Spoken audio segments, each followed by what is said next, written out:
electing for the 28th Guild Presidential candidate this Thursday, the 13th of November, 2025. I am privileged today to host two presidential candidates, Elomobani Abraham, who is running under the ticket fulfilling student stewardship, and Mr. Bright Atuhaire, who is running under breaking barriers and building a future. Well, our dear students, staff, alumni, and the other guests who are joining us here live, you're most welcome. And I just need you to know that this debate is a cornerstone of our democratic culture here at Uganda Christian University, a space where ideas meet accountability and where the next student's leader is tested by both conviction and discussion. Well, this is not going to be personal, it's going to be about ideology. And the rules are very simple. Each candidate will have equal time to respond to every question. Rebuttals will be allowed and must remain respectful and concise. And of course, the discussion will cover key themes, which include student welfare, tuition, security, academic excellence, representation, and faith and inclusivity. I'm going to ask the ladies here, I'm going to ask the gentlemen here to introduce themselves in a very short while. But first, I need you to know that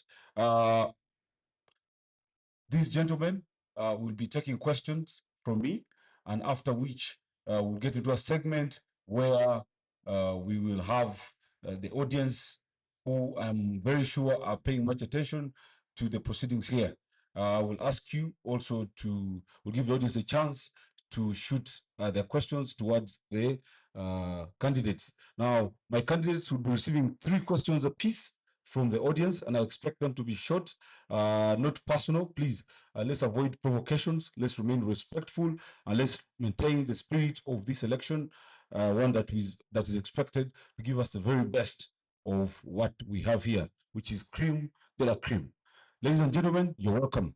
Candidate 1 for me is going to be Elona Buni, and candidate 2 is going to be Bright Atuhaire. So when I mention candidate 1, you know you're the one. Then when I mention candidate 2, it is you, right? Okay. And our first, just before we kick off with the questioning, I'm going to ask you to introduce yourselves in a very short while. In a very short manner, right? Sorry, candidate 1. Christian, greetings to all. I appreciate this debate. I am Olomaboni Abraham. I'm an LLB3 student, and I'm running for guild presidency in this university, the Eminent University. Well, as brief as that. Candidate 2. Yes, to the entire UCU fraternity, good evening to you all. My name is Atuhaire Bright, a guild presidential aspirant at UCU Mokono. I'm a student of LLB, year 2, same 2, and I'm happy to be here. Thank you. I am going to go back to candidate 1 as we kick off immediately with our questioning. And the question would be, what inspired you to run for guild president? And what makes your leadership approach different from the previous governments? Candidate 1. Yeah, thank you so much. What inspired me? I've been preparing myself for higher positions of leadership and student service from my year 1. I joined this university and became a class representative. And from then, I've been preparing myself with information, training, and mentorship for certain. And what is inspiring me on a daily are the challenges that students face and the brilliant ideas that come from students. And that keeps on motivating me in a way that I have the capacity to implement and also present their suggestions, also combat on their challenges. And 2, the question you asked, what makes me different from other candidates, or what inspires my leadership approach? The attire I'm dressing is a symbol of my leadership. That I'm wearing a helmet, a reflector, and holding a trowel. A trowel is a building. It is a building tool. And this informs my manifesto and my leadership approach, a transformational and democratic or inclusive leadership style. That I get my inspiration from the career of engineering, that the skills that our brothers and sisters in the career of engineering, they do study when they step out of when they step out to go in society, they implement their skills. One, to innovate ideas. Two, to generate ideas and create solutions that develop our standards of living. And referring to our mandate as student leaders in this university, to promote and protect our student welfare and also uphold the integrity of our university, I ought to carry such a leadership style. Thank you. I will just fire 2 questions on that note, and I will expect candidate 2 to answer the same 3 questions. Sorry, I did not complete the questioning in that interval. However, the continuation of that question would be, what does your faith, how does your faith shape your leadership? And in one sentence, what legacy do you wish to leave here at Uganda Christian University? Yeah. One, I ought to have a leadership that is built on Christ-centeredness and also built on spiritual morality. And in turn, the legacy I want to leave is that we promote student stewardship. Stewardship deriving it from the love that Christ had for this world. That we should extend the love of God to our fellow students. That is why we should protect their welfare. We should make sure that we make them live in this university as the best place to be in. Thank you. There from candidate 1, Elomo Boni, and I'll be shifting the weight to candidate 2. Bright, what inspired you to run for the guild presidency, and what makes your leadership approach different from the previous governments? How does your faith shape your leadership? And in one sentence, what legacy do you wish to leave here at UCU? Yes, thank you so much. To our listeners and viewers, what inspires me to come for this position? I've been telling so many people that one of the greatest desires I've always had in life is to serve humanity. And I realized the only way, the best way you can serve any human being is come up with solutions to their challenges. Yeah. And that's one thing I've always believed in. I believe in solutions. And that's one of the things that have actually inspired me. I'm someone who will sit down, look at the challenge and think, what is the way forward? I'm kind of so realistic and practical. That's why you see when you look at my manifesto, it's full of realistic points, it's full of practical things. Yeah. That's what really inspires me to serve humanity at the end of the day. Then when you ask me what makes my leadership different from the others we have had before, I don't think I would be that much different, but there is one thing that makes me unique from the rest, even the candidate here. My desire to serve, my desire to make a change, my desire to impact. That's what will make my leadership completely different. Yeah. We have had people come campaign every guild, every single year. In UCU, we have guild presidents campaigning every single year. They talk about the same issues, the same problems, and these are all well known to us. But at the end of the day, we always ask ourselves, what is the solution? What is the remedy? No one ever discusses that, and that's something I want to present today. That's what makes me different from anyone else. Yeah. Then when you ask me how does my faith shape the kind of leadership I would want to make? I've told many people that leadership is a very key aspect when you come to humanity. Actually, the entire world is governed by leadership. It's the greatest aspect. And I always tell people that, you see, it's so discouraging that we have people doing medicine, we have those ones practicing the law. They take 4 years, 5 years to actually learn how to practice the law, even when they have the talent or they have the skills, but they take that time to practice, to learn and practice. But when it comes to leadership, we have a generation where anyone can emerge for leadership. Yet it's the key aspect. So I've given my time to this issue of leadership. I've given my whole to this. All the times since high school, I've been into leadership. I went to UNSA. Yeah. I really served. I did a lot of training. I believed one day the best way I can serve people is if I undergo the training. And that's one thing I've done. I'm full of the values that a leader wants. And the faith I hold is that one day we'll make the change that we desire to see. That one day we shall have the country, we shall have the institutions that we want to be. It starts with the institutions. the institutions are very key, because if we fail at the institutional level, we cannot build a country. This is the nursery. Apart from the side of God, my faith as a leader is that we must create a change and we shall create it. Then on the side of God, Jesus has showed us the greatest example of leadership, and that's one I desire to follow. Yes.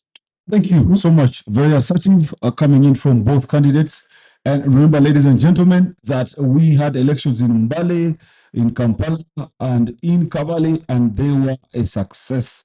And I can assure you today that on Thursday, we will have the biggest and yet most successful guild presidential and parliamentary election going to be happening on the 13th.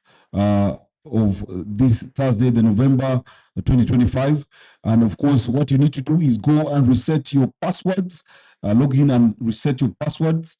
And remember that our platform is eChagua. You can easily use your Alpha app credentials, reset your password, and of course, you need to check the email registered in Alpha for the code. Remember, Ichagua is where we vote. And up next to our next section of questioning, ladies and gentlemen, I need you to, I can see the inbox, I can see the comment section is full of action, and I know my candidates are watching as their fans keep tussling it out in there. And well, it's exciting. We just started, and I can tell you we are going to be here for a while. And as our candidates here argue out ideas, I want you to be the judge. Vote for the best idea, okay? So over to the next section of questioning, which is going to be student welfare. I go back to candidate one. What are the three most urgent welfare issues and how will you address them? Candidate one. Thank you so much. Thank you so much. Under welfare, welfare actually covers almost the duties of a student leader, and therein we ought to look at promoting health, promoting security, and also the social development of our students, including co-curricular activities and also additional skills to students. That is the students' welfare, their well-being. And speaking director to additional skills and also their development, I have in my manifesto has 4 focus points. And one of them is promoting student welfare and collective development. And therein on collective development, we are looking at the 9 faculties in this university. That is the School of Business, School of Law, School of Journalism, School of Social Sciences, School of Agricultural Sciences, School of Theology and Divinity, among others.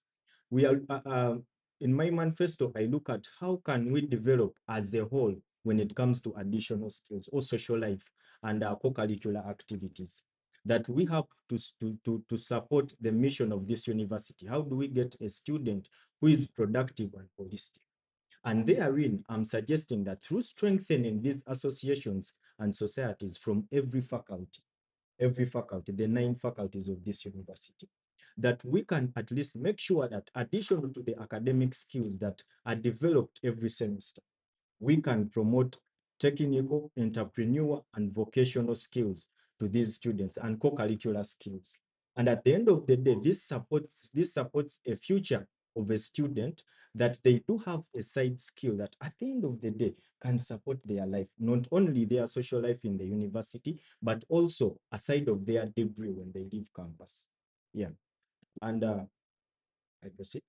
Yeah. And speaking of security, security and safety, it's a wide topic to discuss. But to break it down, we have I broke it down into 3 steps. One, safety and security on campus, safety and security between campus and hostel, and safety and security at the hostel. We may have the security and safety guaranteed on campus, but between the distance of the university and the hostel, it's not guaranteed. And also at some hostels where we do stay. And we as student leaders, our duty is to make sure that students are secure. And it is important that in this university, a student leader has no power to control anything, but they have the ability to influence decision making for the benefit of the students. And we can do that through reporting, representation, and advocacy. And therein, under my point of security, we are looking at least improving. We are looking at least improving the lighting in the routes, the dark routes to our hostels. I got a chance to have a discussion with Mr. Robert, the head of hostel owners within Mukono. And still, they also have the same challenge, that how do they look at protecting us on our ways to the hostel? But we are saying, how about if it is possible to put aside a portion of the budget we receive as student leaders, the guild government? Couldn't that be a beginning of negotiation, or a beginning of installing these solar lights on the streets to our hostels? And second, still therein, we have various projects that we do want to develop as the guild government, and this could be through the ministerial projects and the student associations and societies. And there you speak about the Department of Computing, that as students, we can bring in a project that can benefit our skills, where students exercise their skills that they do study in class, and in turn, whatever they develop becomes a solution in society. And there I'm speaking about the tracking project, or the tracking system. That the biggest challenging part in when you lose your gadget is tracking your device. It is hectic and expensive. But from consultation from experts, I realized that we can bring in this project as a student project through the Directorate of Students Affairs, that students can work on this through the Department of Computing, develop this system, that in turn they are exercising their skills, but they are providing a solution to the society. That if I lose my gadget, and I can run to this department, or I can run to the CSO, and through the students, they can help me track my device within a short period of time and at a free cost. Yeah. Thank you.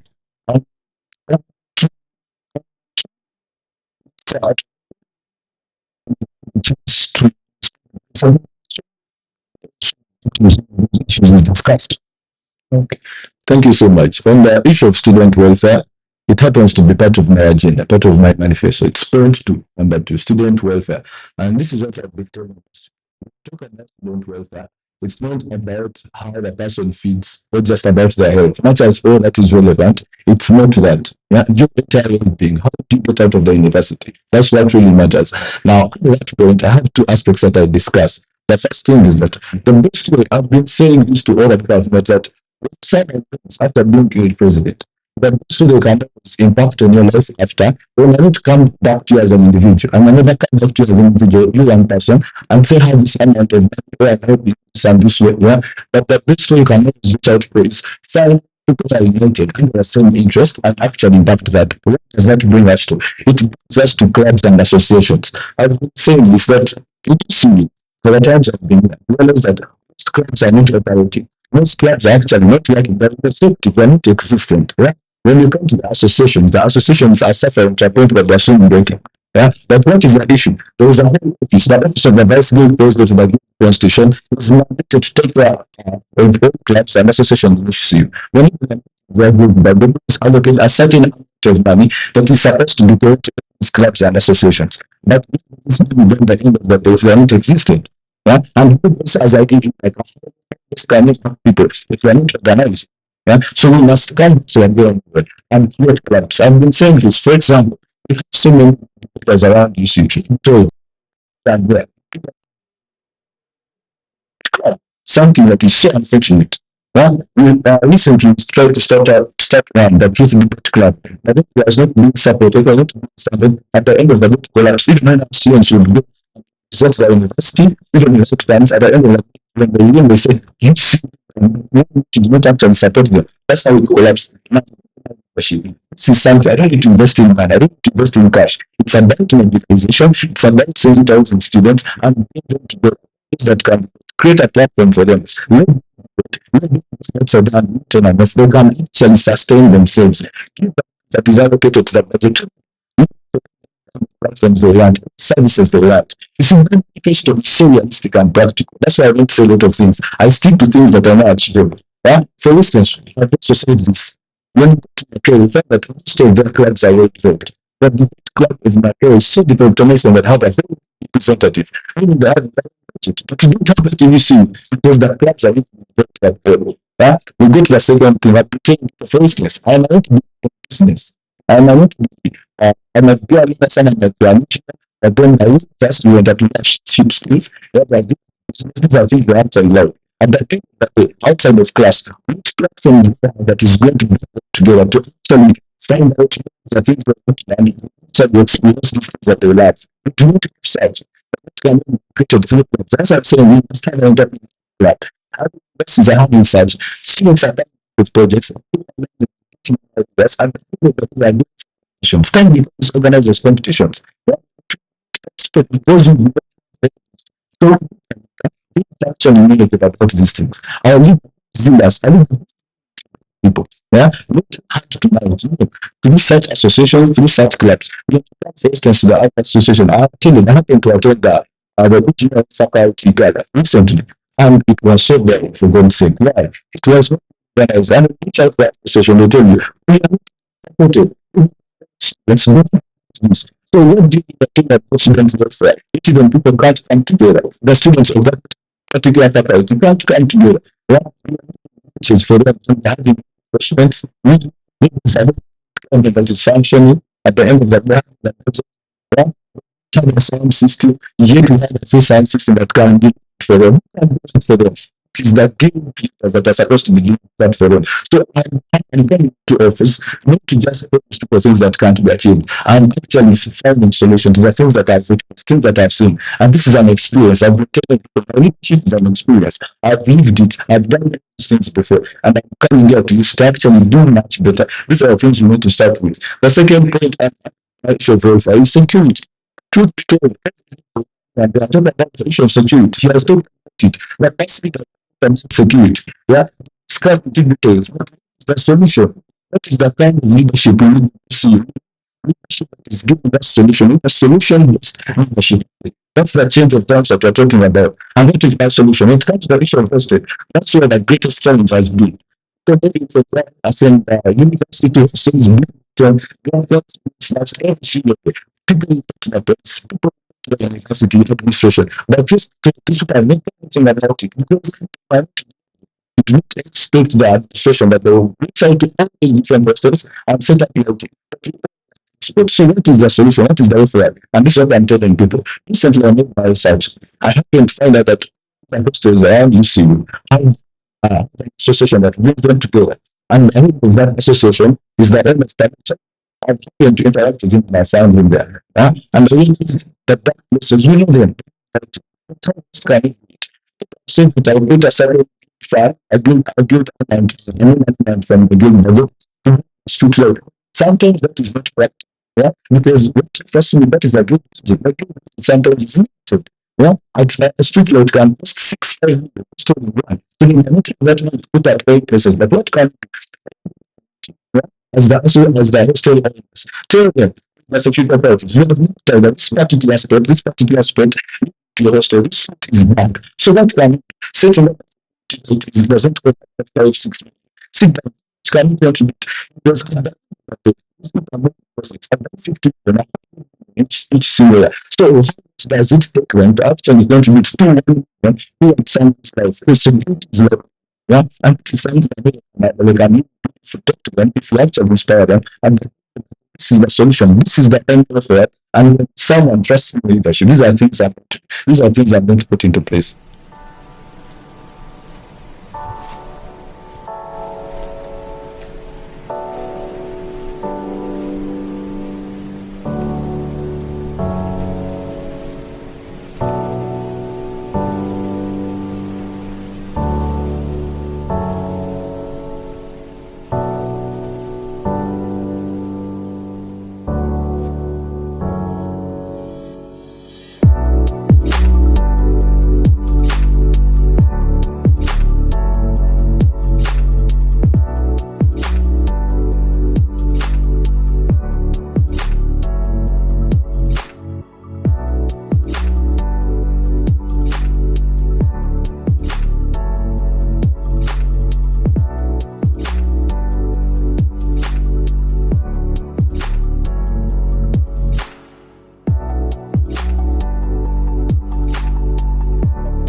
ideas and ideas and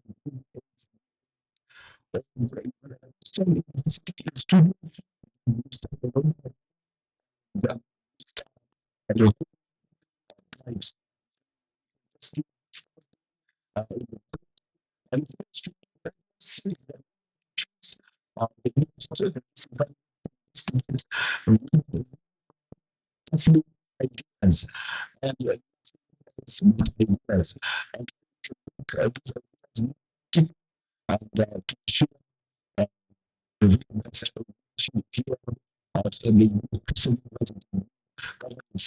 the and section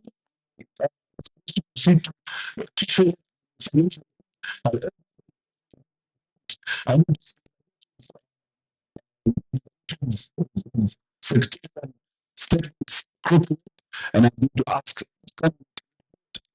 citizens to please talk to your fans, talk to your voters, and ask them to be respectful and conduct themselves with the utmost level of dignity. Let's start with candidate 2. Yes, thank you so much, all my dear supporters and all the UCU students. I kindly request you to refrain from sectarianism, tribalism, and any sort of that propaganda and the rest. We're here to share ideas, we're here to share leadership. Yes. Thank you. Gallant intellectuals, you ladies and gentlemen of virtue, you ladies and gentlemen of vigor, of valor, I do implore you that kindly please let us respect the spiritual morality and the morality of this society. Do not provoke anyone, do not insult anyone. If anyone from my camp behaves badly, they will be affecting my candidature. They will be affecting the idea we share. Please stop. Thank you. Please, gentlemen and ladies in the comment section, refrain, listen to your candidates, and let's conduct this debate at the level that we all require. And at the end of it all, we expect a learning curve to the positive. And therefore, over to our third section of this debate, tuition and financial aid. Over the years, we've had, since its inception, UCU students struggling to meet their tuition commitments for one reason or the other. And the Guild has always come up with different initiatives to ensure that these students are helped and are able to complete their studies here in a successful manner. However, I want to ask Mr. Atuhaire, how will you ensure, how feasible, that's the question, how feasible are telecom and bank partnerships to the tuition runs that we have always seen? We just had one recently, and we had a lot of sponsorship coming through. How feasible are these partnerships when it comes to conducting crusades and runs to raise funds for tuition? Yes, thank you so much. Point number 1 of my manifesto talks about tuition. And this is what I've been telling most of us, that as long as we are in UCU, we are going to continuously face the challenge of tuition. And this being a private university, you have no authority to change the system. You cannot change the policy. But as student leaders, what best thing can we do? Student leaders, the best thing we can always do is offer solutions to the people facing this challenge. Over time, we have had the Guild Fund, we have had the annual tuition run. Now, to be particular about the annual tuition run, I feel like it has not been utilized to its full capacity because this is the biggest event we have in the whole year, as UCU, aimed to collecting tuition for students. But at the end of the day, when you limit the buying of the bibs to the students, you limit the buying of the bib, which is 25,000, 30,000, to one individual who does not work, who is a student, it becomes difficult because, trust me, truth be told, even if someone had 25,000, even if someone had 30,000, at the end of the day, they're looking at a good meal. They might not be able to give you that money because they don't work. So how best? That's what I thought about in my manifesto. How best can you utilize this? And I realized the best way is to use partnerships.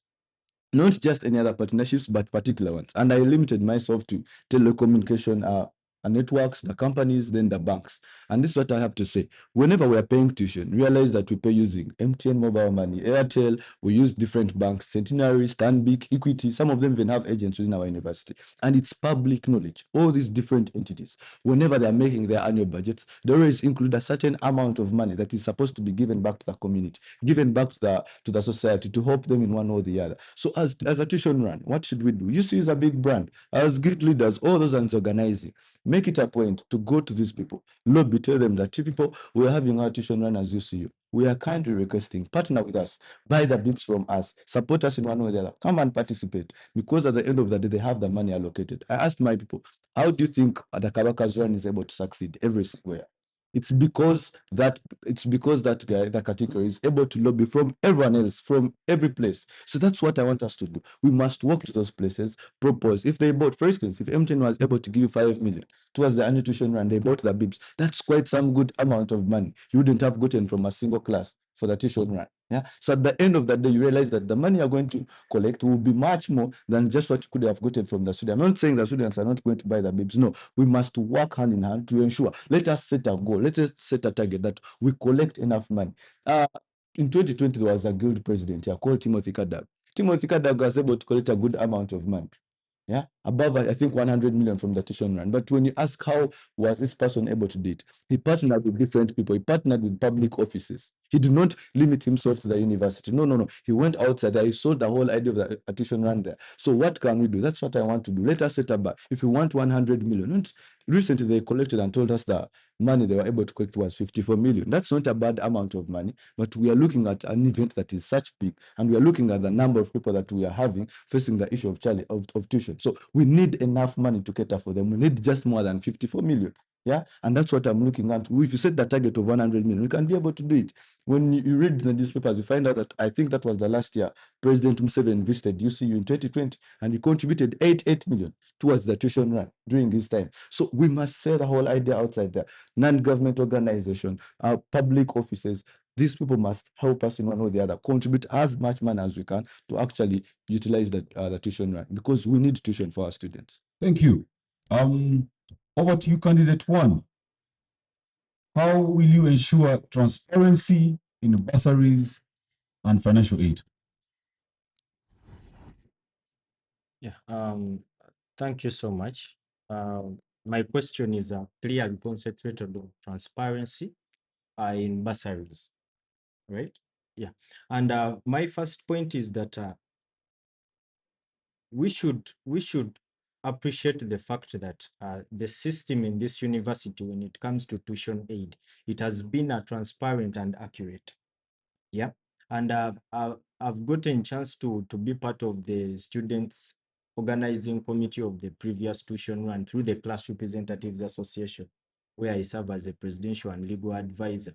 And one thing we realized that we have many students that have a challenge of tuition, and they are willing to run to the scholarship department under the office of the accounts, but they still question whether I will get or I will not get. But it is at this point that I should implore every student that the system is transparent, the system is clear, there is no question mark. It's a matter of bringing all requirements and approved requirements, the documents you need, present them to the right office, that is the scholarship department, and if there is help, you will get the help. And for us to ensure that that transparency is there, is representation, that we do present the information or the clarity from the administration to the students, and also present all queries to the university so that they may better up where there is a loophole. Yeah, I so conclude. Thank you. I'm going to give you a scenario about this goes to both candidates. About a year ago, a list for financial aid beneficiaries was released on social media. And it so happened to have been released on an official guild account on X. I want these candidates to tell us a list of successful beneficiaries for the financial aid was released on social media on an official platform for the guild. Now, I want both candidates to tell us what is the best way to handle the release of a financial aid list for successful applicants. Yes.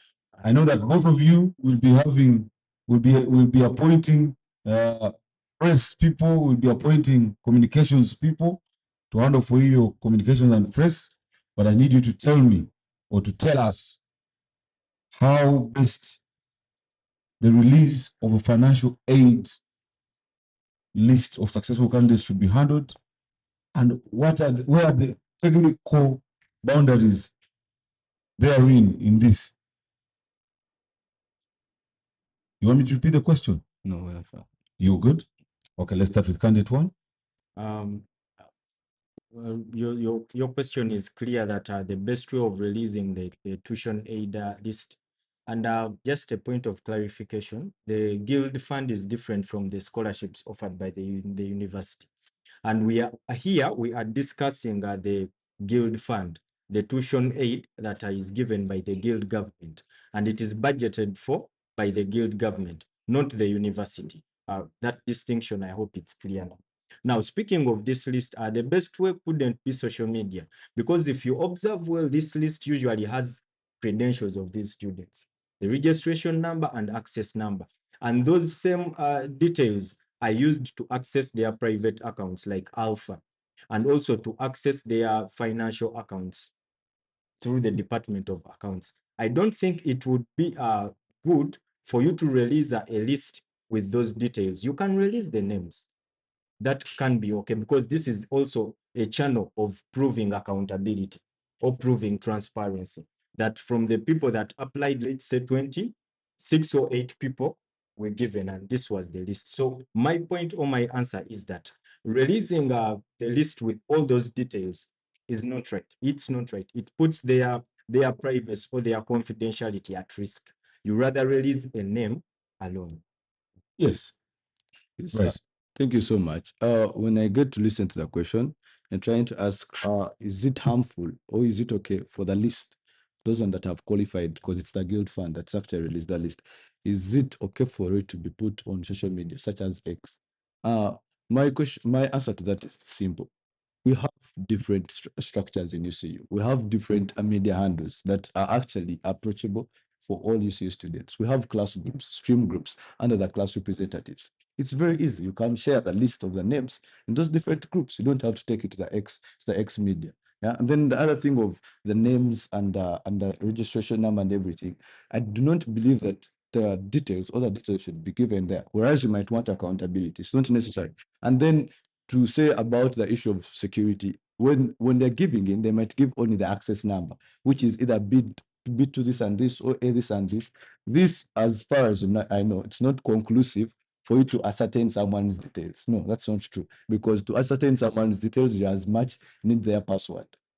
You get the whole point. So even that name, I feel the name is not okay, because there are some students who are not okay with their names being on the list. So we can restrain ourselves to just the access numbers, the B2 or the C this and this, because that's what I've told you. It's not conclusive that when you put in someone's access number, you're going to get their details. You need their password as well, which not everyone has. So you can limit yourself to just the numbers, the access numbers. Don't put the names. That's why I disagree with him. You have a question? Yeah, I would like to ask my colleague, when you go to the library, what do they ask for when you're getting a book? They ask for the access number. When you go to Alpha, when you want to correct something from you on your account or to update your password, what do they ask for? They ask for access number. When you go to accounts, when you want to know the details of your account, what do they ask for? You actually put in your access number. The name and the access number, which one is prone to a risk of accessing your information? Thank you so much. We're actually trying to address the issue of the public. Yeah. Now, all these people, that's why he's asking me when you go to the library, this is all you see. You get what I'm trying to say? These people have actually the passwords, the different, they don't have the actual password, but they can access Alpha. I don't know if you get that point. My issue is the public outside there. actually accessing the details of our students. So the whole name issue, I find it wrong because some people do not want their identities. You might put the name, for example, you might put at Harry Bright. Somehow people might know me, and that is a problem. But then when it comes to access number, actually very few people might know my access number. So that's my point. My point is to the public. That's why he's talking about X. Yes. Ladies and gentlemen,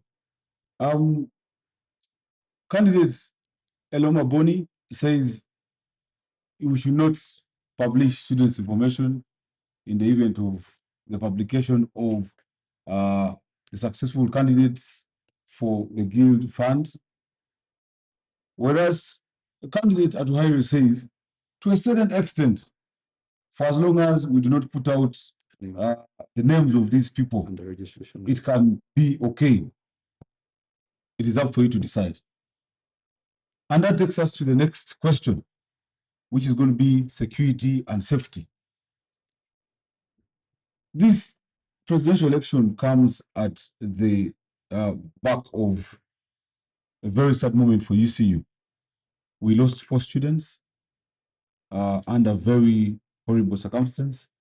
Unfortunately, may their souls rest in peace. Under a week, we lost students to accidents, and that is not a normal occurrence. Yeah. And I would like our candidates here to tell us, if you were president at that time, what message would you pass to our students to ensure that their welfare or their security in and out of the university is a top priority? What message would you, or what strategy would you employ in the back of such a scenario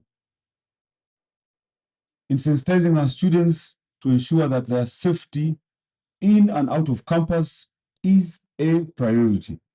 Yes. We start with you, Bright.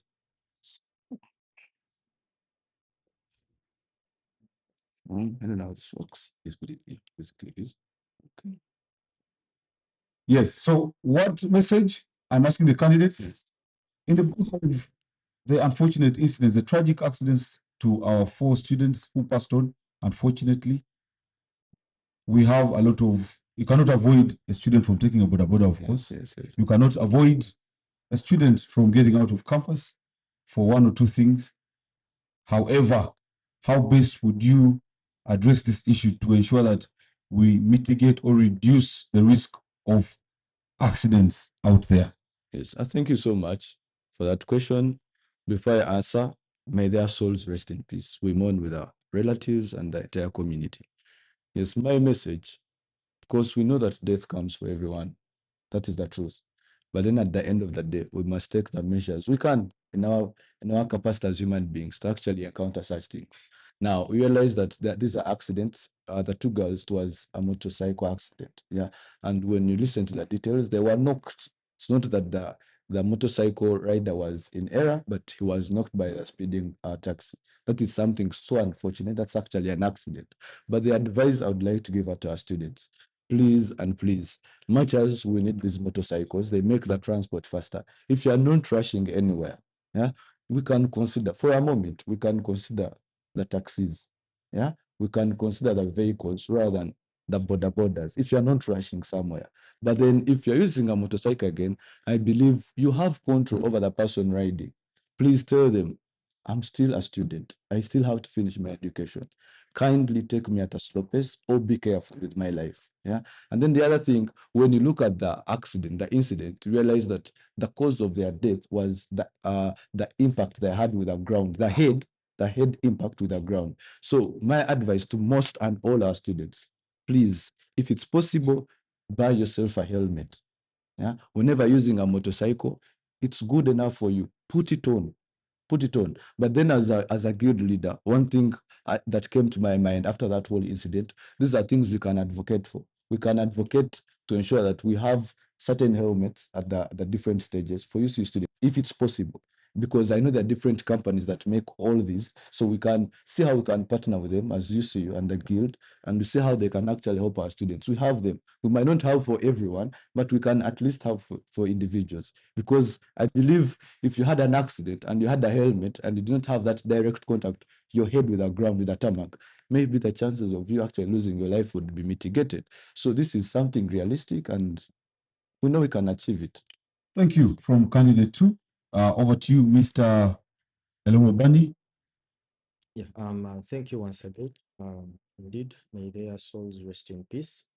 And speaking of what message can me as a guild leader give out to students? Yes, we may give out certain messages, but we cannot be abasinated of the reality that security is our responsibility. It begins with every individual. And to put up a safeguard as a student leader, it is supposed to be that we run this sensitization of security and of rather safety measures that you should protect yourself as you run on a border. And that I actually koto with my colleague that a helmet is a crucial issue when you're going to use a border. Even if you're going to use a taxi, you should be curious of what state or condition you're taking it, and also the times or the hours you're traveling, and also the weather matters. But going back to the point I would emphasize is that an example, we see the OC usually sends security messages in the class representatives group. Then we have the channels of communication through class representatives that we can reach to every student. Then let us keep the sensitization running so that each and every student is aware, so that they become vigilant of protecting themselves on the road. Yeah, I so submit. A question, please, for you too. Still on you, candidate 1. You have a proposed campus safety app. Yeah. Explain it to us. Let the voter understand it in about a minute. Yeah, the campus safety app, it's a project that we shared an idea with my colleagues under the computing department, and this is an app that we intend to introduce as a students project for them to exercise their ability, their skills they study in class, so that they can develop a social solution to security. And we are aiming at a communication in a critical or in emergency situations, and also monitoring the weather, and also passing on information to students like sensitization, and also connecting to the hostels, or connecting a website to this app, whereby you can look out on you can look at the hostel before you book it or before you join it and confirm its security. And therein, we are looking at least creating a communication channel that at least when you call at police or when you call at Alan Galpin, if it is a healthy emergency, they can trace the location of the gadget that has called. If it is police, they can trace the gadget that has called and the gadgets surrounding, which means they can trace your location even if you've gone off, and they can also trace the gadgets surrounding you as a beginning of investigations. And then to conclude, an example is the website I'm using for my campaigns. Right now, there is a website that is out. It has my profile, it has my manifesto, it has the media, like pictures and videos, and then it has the section of comment or contact that you can send in your feedback, you can send in your suggestion, and we can easily respond. This is the product of a student that I'm working with. And this app, it's something that has been in place, developing time after time. And I intend to put it in place through the students' initiative to make sure that they exercise their skills and also create a solution for society. Okay, over to you, Mr. Tuhaire. We have students who stay in hall, and what we call curfew takes shape at midnight. As much as we have churches, we also have we have places where they go to excite. After midnight, they can hardly get back in nor get out. How would we ensure the safety of the students? That's from this angle, from the student who comes to read and has to get back to their hostel late in the night. I know that your manifesto talks about lighting and surveillance. Yes. So tell us how you are going to ensure that there's cooperation between the hostel, amongst the hostels for lighting and surveillance in the night. Yes, thank you so much. Now, when I talked about the issue of hostels, it was lighting and surveillance. And I told you that the best way we can work on the issue of lighting, we must work with the hostel owners. That's when I brought in the idea that all these different hostels around Mukono, they have an association that brings them together, the owners, and that is headed by the owner of Pameja. So we know what the hostels can actually do. We can reach out to them and talk about the issue of lighting, and they can contribute towards that. Yeah, even when it comes to surveillance, we work with a hostel, because you see, one of the greatest challenges I've realized with our guild leaders, they fail to actually step out of UCU and work with the community around UCU. And you can never have a final solution. You can never get remedies if you only restrain yourself to UCU, inside UCU. You must work outside. So work with the different security operatives, work with the hostel owners, because they know all these things. Yeah, they know everything that takes place more than anyone else. Yeah, if it's the issue of surveillance, we can deal with the security, because I've told people that much as the police says we'll patrol, we must see the reality that the manpower is not enough. Sometimes even their truck does not have fuel. Yeah, if they are doing the patrol on the other side of Kauga, it does not stop the thieves, over the bad people, the side of Buguju, from doing the attack, because these were actually, they're working together. Yeah, the teams. So what best thing can I do? Now, if someone who has been reading from university is actually wanting to move out, a student has been reading during exam period, they have to move out and go to their hostels. And you see, there's a loophole there, because it's dark, it's past time. This is what I would advise most of our students. If that's a time, gather, don't live as one. Gather as a group. Yeah. We have the security teams, we have police. Myself personally, there is a time where I collected students and handed them over to the truck, to the police truck, and actually they helped them. They helped them go to where they wanted to go. So gather as one, yeah, as a team. You communicate. The communications are there. Those people at the gates, they can always communicate. They actually care about the lives of the students. So tell them that we need someone to actually push us. Let's quote, as much as we have put up the light there, it does not mean it's typically safe. Lighting is not the conclusive solution to security. We must also put in the other initiative. So police can escort our students if they're actually there. If they're not there, we can have one, much as they work on a rota, the security guards of Magnum, we can actually acknowledge that we might need some of them guns with guns, because at the end of the day, I see some of them with guns in the university, and I don't know whether we much need the guns inside, so they can help us work with the students outside there. Yeah, so we must work with the hostels and work with the university, work with security to actually acknowledge that students must be protected. Ladies and gentlemen, as to whether you believe them or not is upon you. We are into the middle stages of the UCU presidential debate for the 28th Guild government, and we will be voting this Thursday, the 13th of November, 2025, online. Ichagua is the platform. Remember, we just had elections successfully in Mbale, in Kampala, and in Kabale. And I can attest to it that we'll yet have another successful one this Thursday.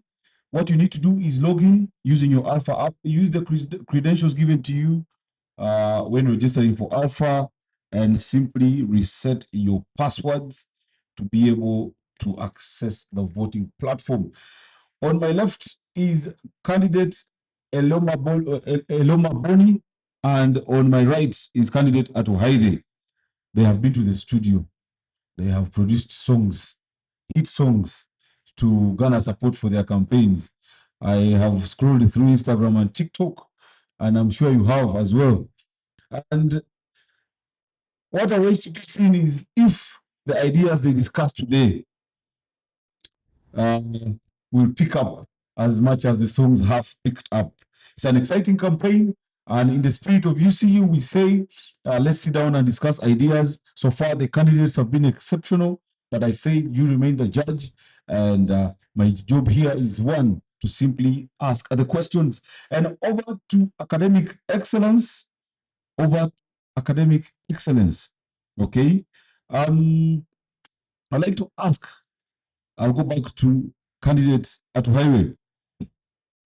What innovative academic initiatives will you introduce during your presidency in the event that you win the forthcoming election? Yes, thank you so much. When you look into my manifesto, I actually emphasize the issue of associations and clubs. Now, and I told you that the best way, as any good leader, the best way you can reach out to everyone is if people are organized under a certain entity or association that shares that when they're sharing the same interest. Now, when it comes to academic interest, we know, for instance, we have the engineering faculty, the association, yeah, we have the law society, we have the business society. All those are the different platforms, the nursing and the so on. Yeah. Now, the best thing you can actually do if you are to consider academic excellence, you must work hand in hand with those people. They already know their issues. Recently, I was talking to a student of visual arts and told me we lack equipment. Yeah, we lack materials. But where is the issue? The issue is that these people actually don't have an association that brings them together. That's how sad it is.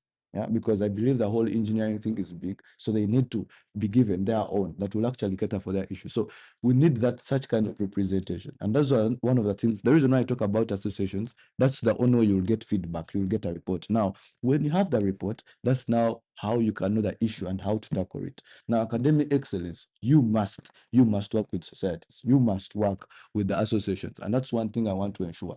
When I talk about the project, what new project will I bring up for to actually ensure academic excellence?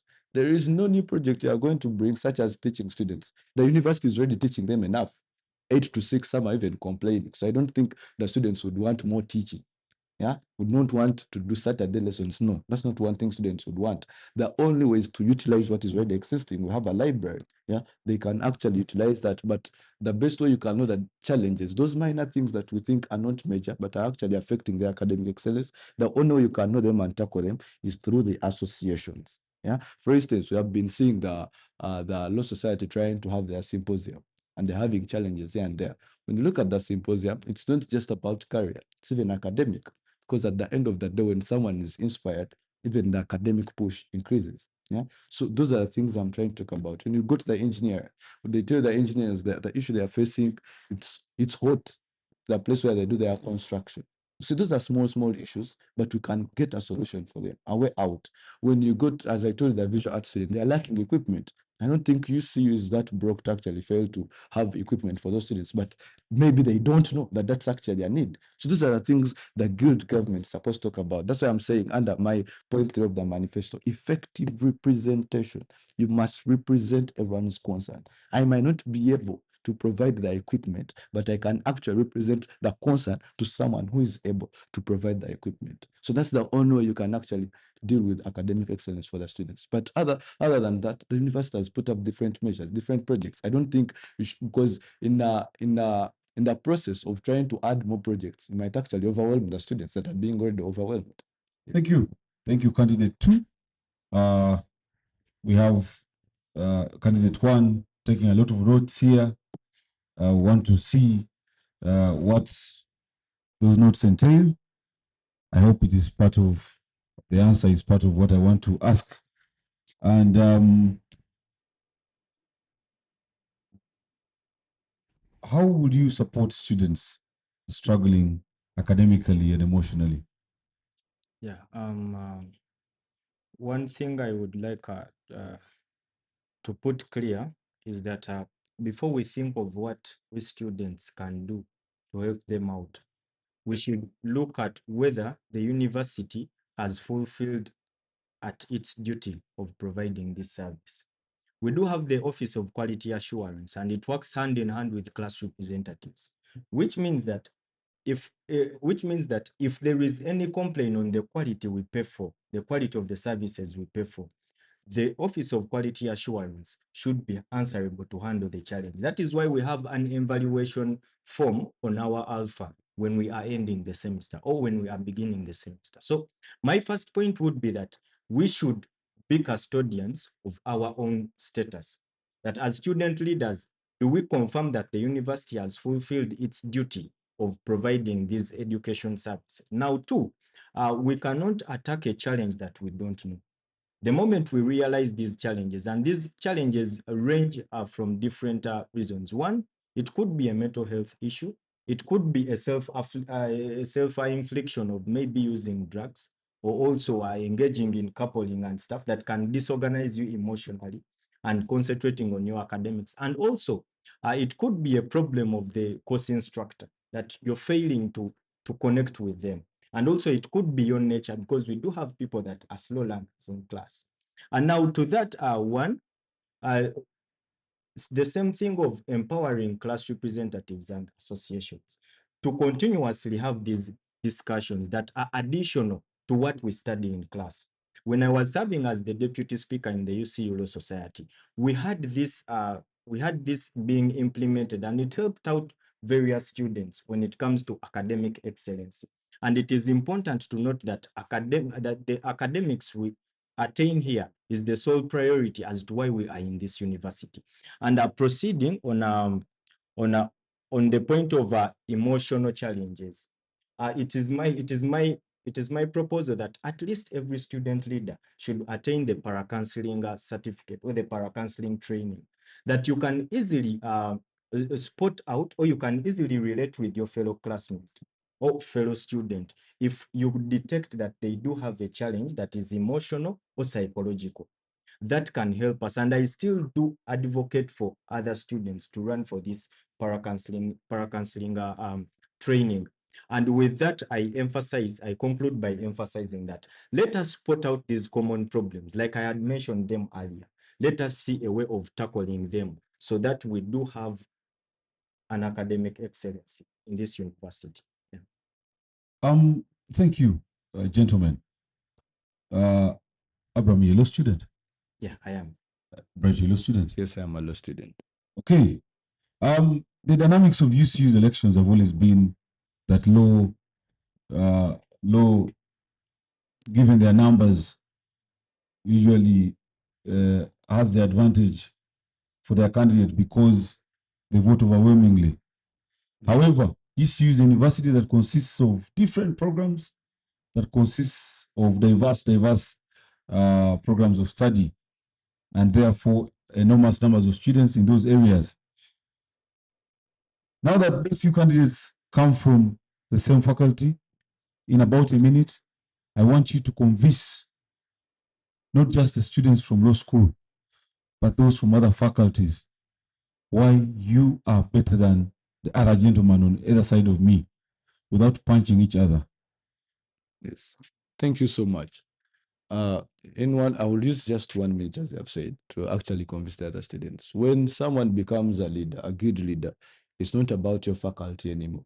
By the time I actually rose up, took the inspiration to stand for guild president, I'd interacted with almost everyone from every faculty because I have friends there.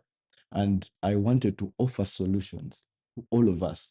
Yeah, that's why you see when you look at my manifesto, the issues I'm trying to explain are the common problems that are cutting throughout. Yeah. So all people from different faculties, trust me with your vote because I have the experience, I have the solutions towards everyone's problem. Because these are common problems. We have been discussing security. Security is a problem to all of us. We have been discussing tuition. Tuition does not discriminate. Lawyer or whatever you're doing, that's a problem. Yeah, it's just actually the issues that hurt me, such as tuition. You look at the different aids that are given, realize that somehow they're one-sided. When it comes to now, like the guild fund, you find that somehow the lawyers are getting more.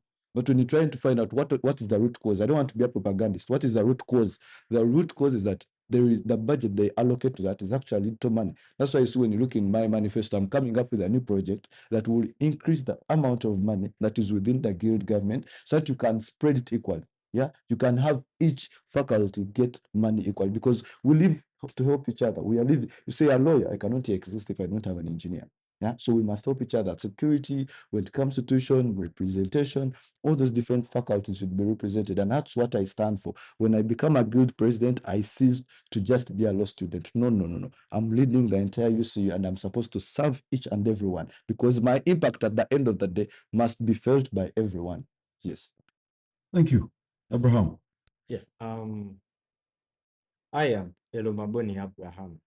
a student in this university, this eminent varsity, the Center of Excellence in the Heart of Africa, the Uganda Christian University. This is the pride of education. And I do confirm to you that I have been around long enough to prove to you that I have the experience and knowledge to serve as a guild president in this university. Aside of that, this university has 9 faculties. And one of my points in my manifesto is collective development, a solution to the voters' turn-up, the apathy within students. That can be solved if we all develop at the same pace.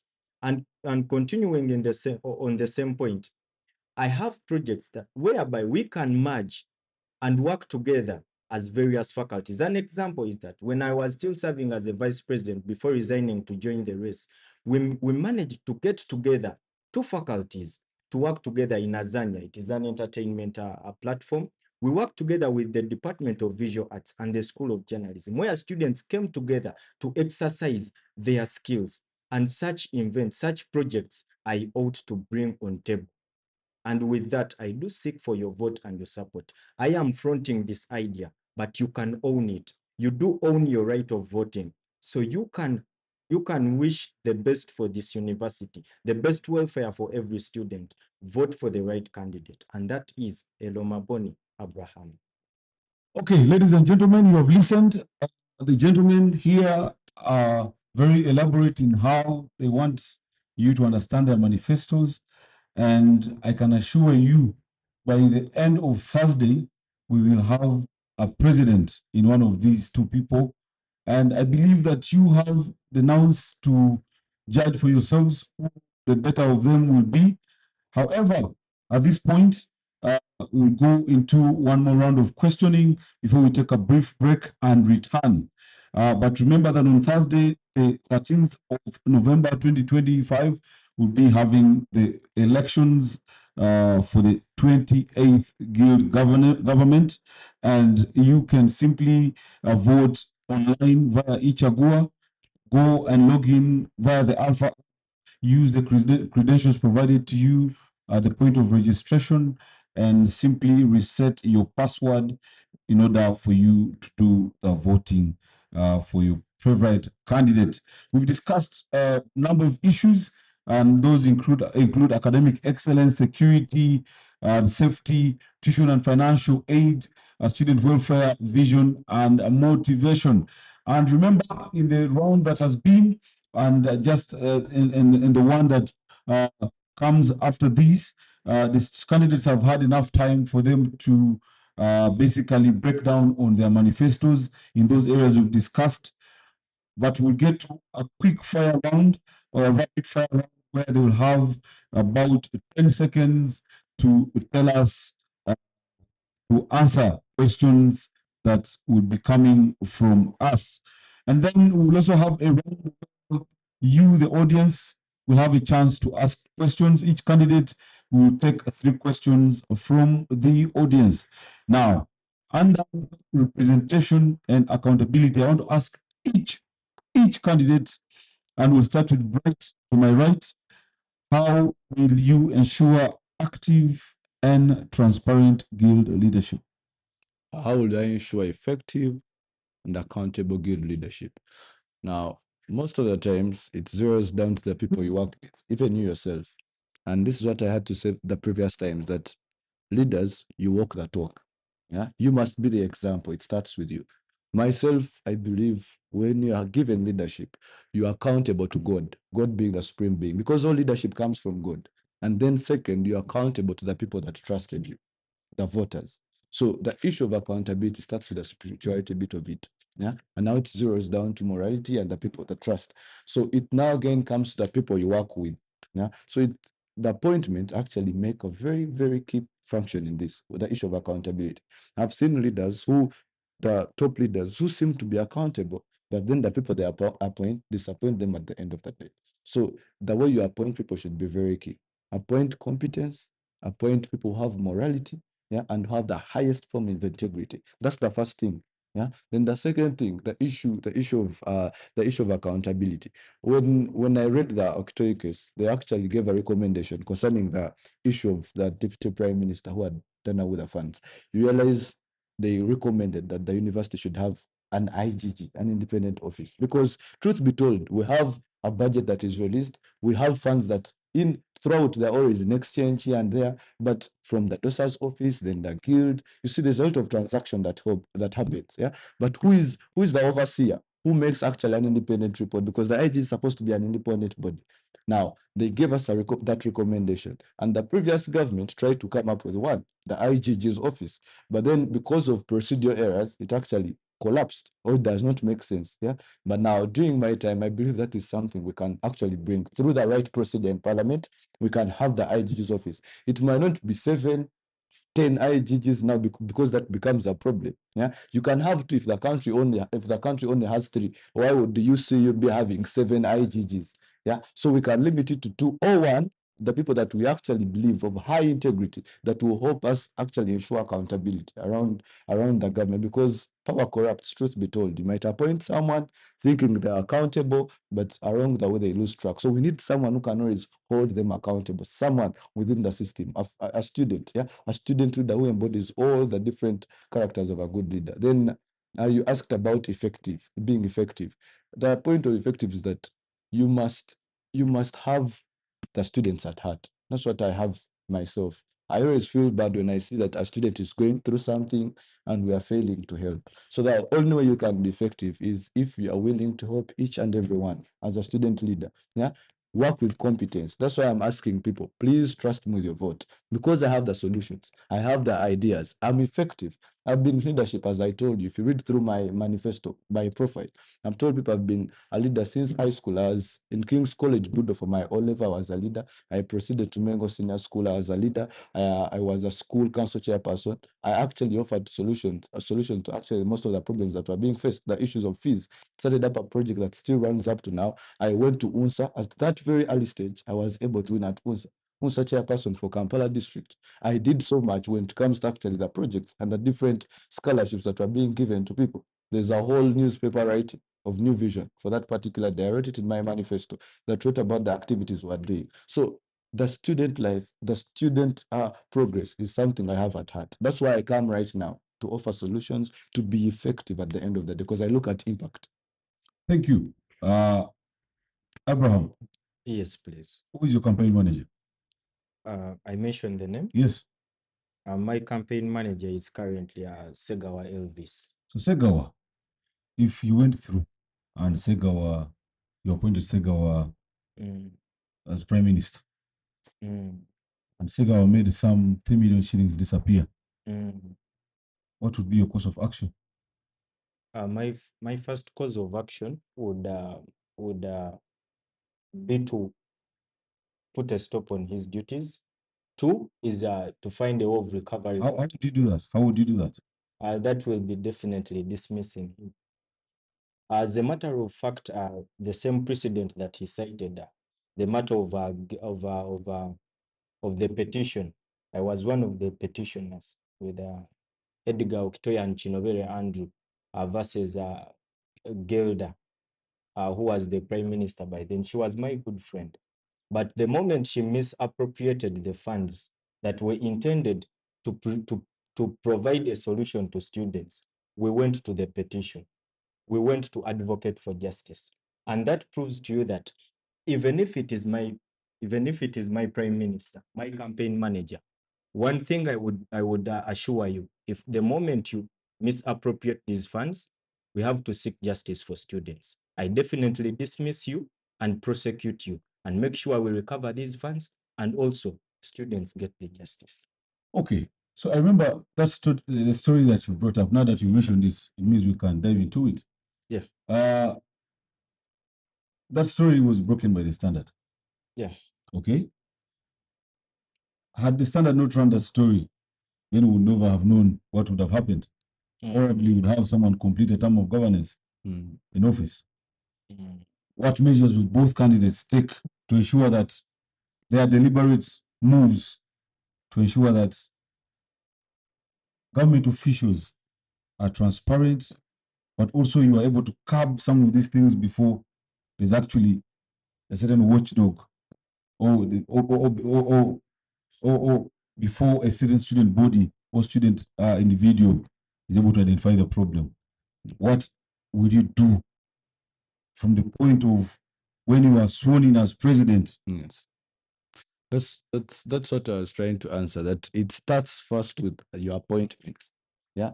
Effectiveness, competence, yeah, and integrity. Those are the key things. Because you see, at the end of the day, what happens is that when someone takes over, they feel they should give reward, should be more rewarding. Yeah. Who did this during the campaign?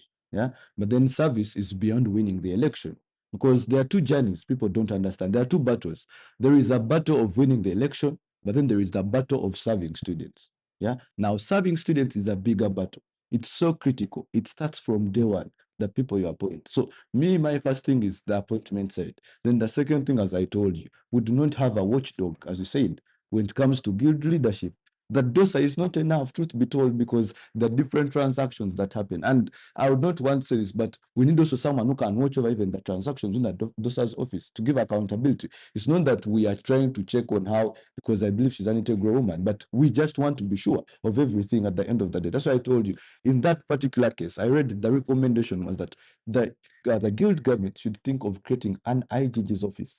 Yeah, and that's what I'm telling people. We should create one, and we should go through the right procedure, because most times it's procedural errors that actually bring conflicts in this issue. Yeah, and then another thing is that don't look at it as a way of rewarding people. Don't give 10, 7 people the office of IGG. What are they looking over? Yeah, it can just be 2 or 1 person. Who plays the role of who plays the role similar to that of the IGG currently? Which position in government?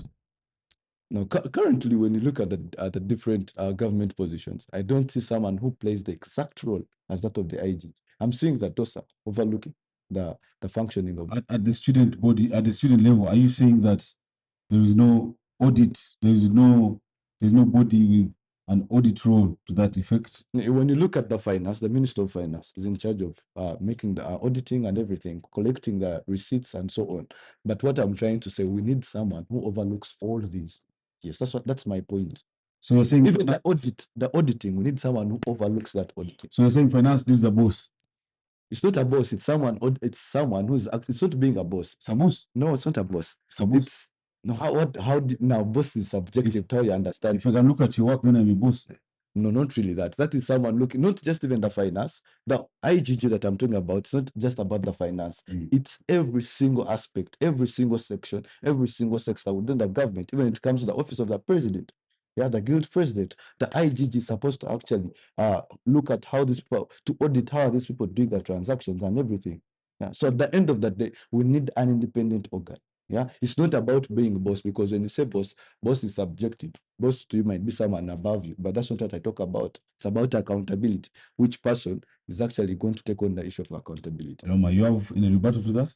Yeah. My first point of information is that giving a recommendation is not the absolute solution, and it is important to note that if we go by the instructions, guidance of the office of the DOSA, we can have a clear accountability, transparency. And if you observe well, what some things I discovered, because I joined this university in the evening reign of His Excellency Dumba Timothy.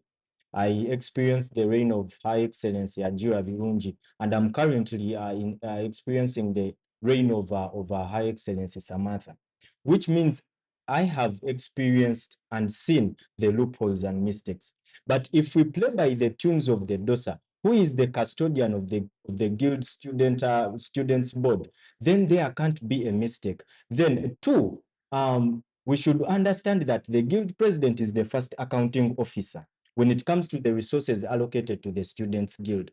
Then 2, my question to my colleague is that if we front the idea of the IGG at this point, which means you're going to add them on the allowance list of that goes on for student leaders, what then is the role of the parliamentary committees that can be appointed to assess, to audit the activities done by the guild government? What is then the role of these parliamentary committees that will be appointed by the speaker? Yes, can I please answer? Thank you so much. Now, that's where most errors begin. So do you think Parliament and their committees cannot make financial errors? Or do you know the duty of the IGG? The duty of the IGG supersedes just the executive. Yeah. So if you're saying you're limiting just that to parliament, don't you think that parliament sometimes can make errors when it comes to the economy? Yeah, then the second thing he has talked about that when we leave all these things to the DOSA, then we are very sure that there is no mistake. Now, there are two things I want to separate from leadership. We must know what is right for the students and what is right for us. Do not take self-interest. Yeah. Yes, I don't question that DOSA's integrity. It cannot be questioned. Yeah. But then in need for them to love me or something of or I cannot bring it to the students that they are always right. We need to just have a way in which the students will trust us. You get what I'm trying to say? Because not everyone knows who the DOSA is. We are just trying to create a system that is bring accountability to everyone, regardless of who you are. Yeah. So even Parliament is supposed to be accountable. So if you're saying you're leaving it just to the committee, so the committee is accountable at the end of the day. Yeah, and when you talk about the issue of allowances, that we are going to have to increase the allowances, that's why I told you the IGG, they can only be one or they can be two. You don't have to bring so many of them. And when it comes to the issue of allowances, we all know whenever the guild government is making the budget, they allocate which allowances. There's nothing like a standard that this is a must. No, we can even reduce it. We can have a low allowance for them that will not actually have an impact on our guild fund, I mean on our guild money or on our budget at the end of the day. So my issue is that everyone should be held accountable. Even that's the work of the IG. One thing I should put across is a clear understanding of my submission early when it comes to the DOSA. We are supposed to follow the guidance of the DOSA, even if from the beginning of the appointments and through our activities. This university has a criteria that if we are lobbying for money from the office of the DOSA, it goes through a channel where it can be traced. The moment we go off that track, then it is us to blame. But as long as we follow the instructions by the Directorate of Students Affairs, then there can't be a mistake. And now I've realized one problem that we are mixing accountability with a lot. There is financial accountability and also accountability of the mandate given to you by students. That the financial accountability is clearly solved by the criteria. Are you aware that we recently received the memo last year taking control of fundraising activities from the control of students to the control of the DVCFA? Why? Because funds going direct from the office of the DOSA and students handling them, it brings it prone to misappropriation. And conclusively speaking of accountability, our accountability as student leaders falls in two categories. Like I've said, financial accountability and accountability of the mandate given to us, and also the resources that are allocated to the guild government. That is why the General Assembly is intended for student leaders to come and present what have they done with our mandate, what have they achieved, what have they failed, and we do give them our advice and suggestion. With that, I so conclude. Now that's where my issue is. When you look at my colleague's submission, he's still failing to address the issue, and that's my main problem. Yeah, you see, even he's talking about that we have the right criteria that people are undergoing to get the money. Now I'm asking him, the money that has been embezzled over the years, hasn't there been criteria? How comes that people have used the same criteria to actually default? You get what I'm trying to say? So at the end of the day, it's not just a law, it's not just about the criteria. We need something that will actually hold even the system, the criteria itself accountable. That's what I'm trying to talk about. I don't know if you get that point. Because when you discuss criteria, the money that is being taken, is it being taken through criteria? Yeah, it's still being taken through that. So that's what I'm addressing. And it's not about parliament, it's not about this and this, because at any point, anyone should be held accountable. And that's why I'm saying we must do this. We must take on the IGG's office. Yeah, but not in a way of exploiting the students. You get, because it will monitor the criteria. That's what I'm trying to tell him. Because truth be told, my colleague Abraham, we know that all the money that is being embezzled is through criteria. When you talk about that, they took the tuition run organization from the guild government and they took it to the other stakeholders. Yes, we are very sure that the university is in interest of the students. So it will take to someone that they really trust. But then at the end of that day, what am I trying to say? We must create an image, we must create a system that even when it happens that someone who we wouldn't know how their integrity is can be checked. I don't know if you get that point. So that's why I'm saying that it's not just about the criteria. It's beyond and above the criteria, because the criteria has always existed. Do you disagree with him? Yeah, I do disagree. I do disagree so much that if you observe well, if you lobby money from the Directorate of Students Affairs, which we are entitled to because it is allocated to us, at the end of the day, you have to take back accountability, and those are the receipts of anything you have purchased. But aside from that, since his solution is not so clear, at the back of my blueprint manifesto, I have a plan that I've been building of all time, and it has an assessment and feedback student engagement plan. In 30 seconds, what is it Yeah. about? This here we are trying to ensure that there is accountability with students. There is an activity that I wish to revamp that actually happened during the reign of His Excellency Dumba Timothy, that students would meet physically and engage with these student leaders. And therefore, if we have an assessment and feedback and student engagement plan that they are fully engaged and informed of these activities that we do, then they can follow up. One challenge we faced when we are on that petition was that everything was done inside office. Students wouldn't know. It was only by the whistleblowers within the government that we got to know. But such safeguards can at least compel student leaders to do the right thing at the right time. Thank you to both candidates. You have been very, very elaborative, and it's heating up here. I can assure you, the cameraman has run away because, well, you never know what could happen next. However, I would like us to keep on that point.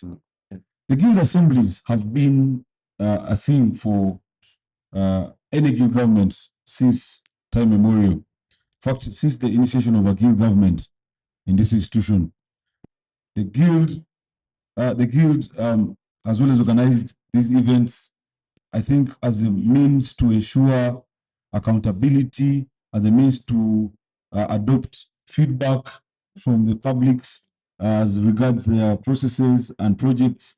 However, I can assure you that this guild event is the guild assembly is probably the most under-attended event in the history of guild activities. In 30 seconds for both candidates, what measures are you going to take to ensure that enough and ample sensitization will happen or take place under your stewardship to ensure that students embrace not just this activity, but also embrace the purpose of it rather. And not by food, not by drinks will be available. Yes. Okay? Yes. Right? Yes, that's again what I run to. That the best way, it's it's not about mobilization and sensitization for people to attend the guild activities, because that becomes more of you using them or being manipulative. The best thing to always be successful in government is that work with the people. Yeah, keep in touch. Yeah, keep the touch with the students, and that's why you see my vision is to change the leadership trajectory in UCU. I want to be that good president who will always be hand-on, yeah, to keep in touch with the students, yeah, at all times, at all points. Because you see, when you engage students from day one, it will not become an issue for them to attend such activities. At the end of that day, you do not actually have to entice with food, no, because they feel they are part of this. Yeah, they feel they can contribute towards this. But the greatest challenge we have had in UCU, we have a very big gap between the guild government and the students. That is the issue. That's the problem. We always think about winning the election and getting upside there. But how do you actually continue relating? What is your bond with students? And that is something the guild government should keep. When you keep that, there is no reason why you should actually struggle to mobilize students. Thank you. Right. Over to you, Abraham. Yeah. My main concern, time after time, has been what is the cause of this apathy, like the lack of interest of students in their own governance matters, that they entrust the Students' Guild with the mandate on their behalf to manage resources and also advocate for them and represent them. Why would they refuse to attend an event that someone they entrusted the mandate with is coming to report to them? One, the biggest challenge is that the students don't feel involved in the activities of the guild government, and also that break within the leadership structure from the class representatives, the association leaders, and then the guild government, the guild parliament, and then the guild government. There is that gap that the guild government ought to to go direct to a student. But there are channels that you as the cabinet or you as the guild government, you connect with the parliament, the class representatives, and maybe the associations. Now we are speaking of a project or an event of the parliament. Why do we have such lack of interest in the General Assembly? And me, my problem is, do we give the students a reason to participate and attend?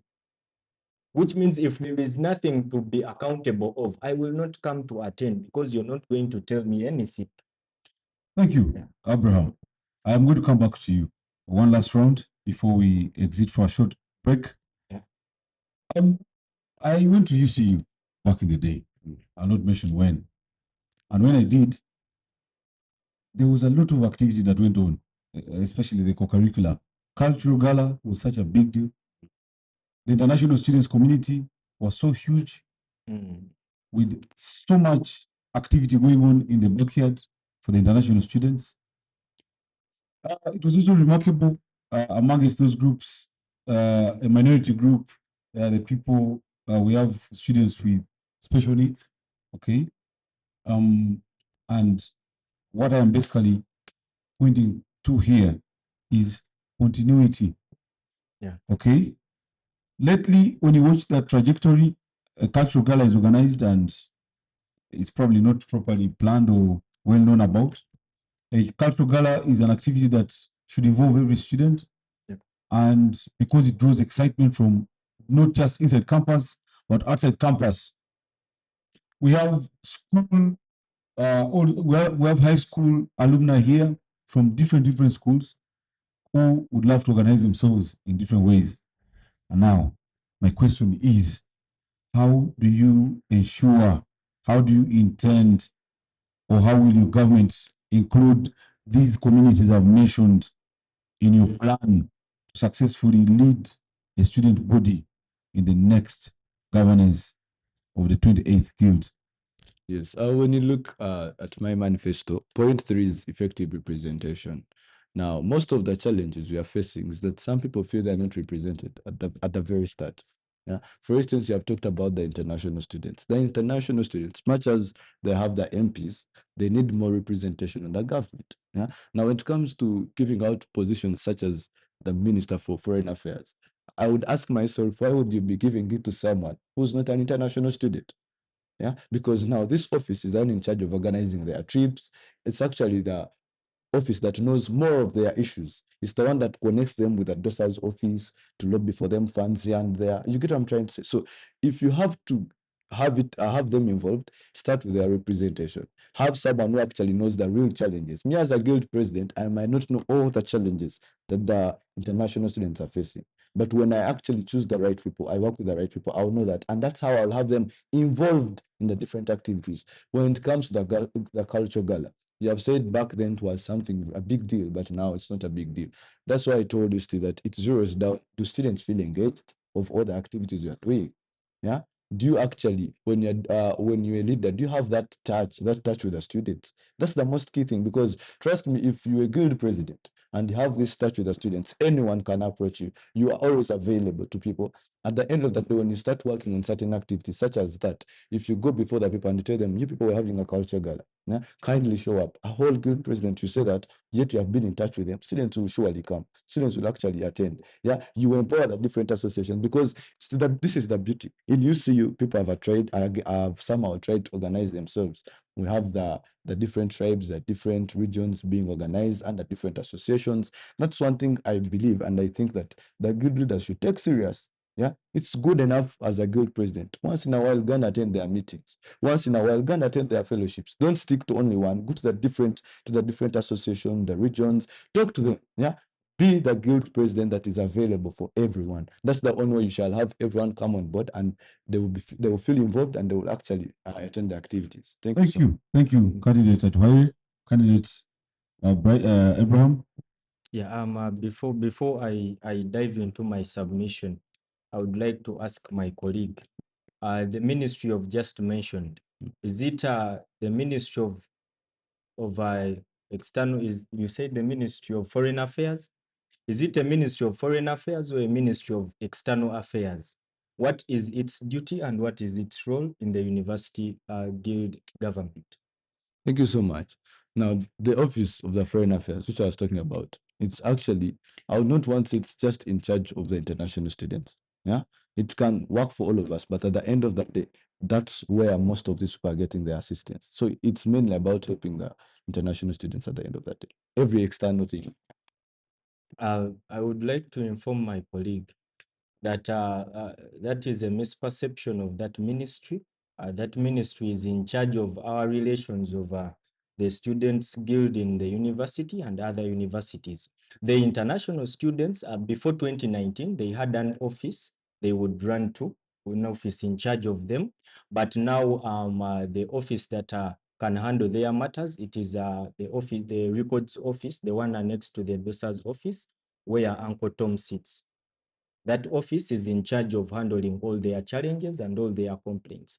But to proceed into my submission, my answer to that, you said continuity and also making sure that we improve what is in place. And I would like to make it clear that this the role of the role of a leader in this system whereby an individual goes but the office stays. You have a duty that is divided into three segments. One, you come to sustain the achievements that are sustainable. Two, you have to improve what you have found in place. Then three, you have to introduce something new.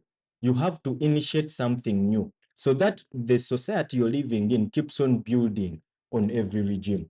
I therefore, behind my manifesto, I already have an empowerment and inclusivity and accessibility plan for the guild government to work together with the students body. And I also have an implementation and continuity plan that through making a clear plan for these projects, a schedule and a budget that is already in place, documented and kept as a record, we can make sure that we plan for the next event early enough, as early as we step into office. We know what happened before and the circumstances. Another comment I would tell you that if you look at the time the cultural gala was initiated, it was this September semester where students were fully on campus. But times have changed. That the May intake has more students than the September intake. Now, it would be a better plan to shift such events to a semester where all students are fully on campus. Because right now, I will give you an example that the School of Business only has one class, that is year one, that is on semester. Most of them are off semester. So the participation and the involvement will be limited. The same thing to law school. My class is the last September intake. They are resorting to the May intake, which means next year there will be no September class, September intake of School of Law, which means it's a matter of being well planning and managing what you have, so that at the end of the day, you're making it easier for the next regime coming in to plan well, as long as you document everything you do and keep it as reports. Okay, we got to hear. No, when you talked about the office that's in charge of external relations of the university, so I'm asking the international student relations, they're internal or external? They are above and beyond internal. That's why I tell you, they're even external. It goes even to embassies. That's what I'm trying to make clear, that when this position is taken up by such a person, he will understand much more better how to interact, how to relate externally, yeah, on behalf of the students that we have inside UCU, who are being internally the students of UCU, but then they subscribe to external organs, external countries. So I understand what I was talking about. That's what I would like to submit to you. Just clarity. I would like to make this clear that the existence of students, or most of the challenges of these international students, it is a responsibility of the university. That is why they keep it in the custody of an administrative officer who handles their matters, because not only international students but also refugee students.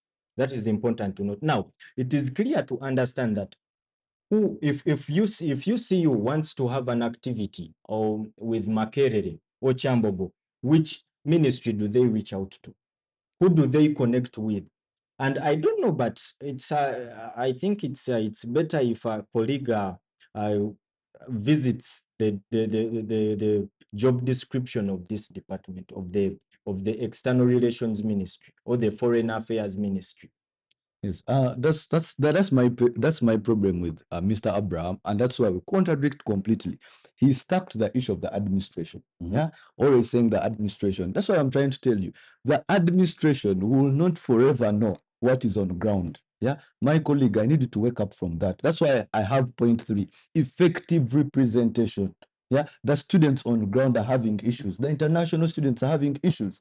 Yeah, when you leave it just to the administration, these people are not getting to know what's actually affecting the students. I speak with such kind of a loud voice because it hurts. It hurts inside me that we have leaders who speak just plainly and do not have the concern of students. They don't have concerns. The already existing system, there's already an existing administration. We are past that. That's the new leadership we want. Because even the administration, when you go to all these offices, they're always crying one thing. I'm a class representative myself. I go for class representative meetings, and the lecturers, other people there, the faculty, they're crying out, please tell us. We put you there as representatives. Tell us what is affecting students. Please tell us what best way can we actually go about this. Yeah. And all these solutions are with student representatives. All these solutions are with students, because I've interacted with some of the students from the international side. You find that most of them have so much knowledge on how to actually better themselves. They have so much ideas that can actually make the whole system better, but they lack that kind of representation. They lack that kind of root. So my issue is not about the administration as saying the administration exists, the different offices are existent, but then what I'm trying to say is that we must have that representation from students. That's the best way you can tackle student issues. You have something to say? My brother Bright, do you mean to undermine the role and the duty of the MP, international students, and the Association of International Students? Then what will then be their role if you take up the honors to actually represent them? Because for the time I've been in this university, and if anyone has a contrary witness, a contrary testimony to this, the office I mentioned earlier, the office where Uncle Tom sits, he works together with the MP international students, and they are association leaders. So I think your point, this is my bit of advice. Your point would be phrased that you, as the guild president, you would develop their means of advocacy, or you would empower them, because you do have the top-notch voice when it comes to advocacy and representation, other than manipulating a department that is intended to handle a different matter. Just empower the MPs and also the association, that they work in synergy to make sure that our international and refugee students are living with the best welfare in this campus. Thank you. It's the last button. Thank you so much. I think my colleague is failing to understand me.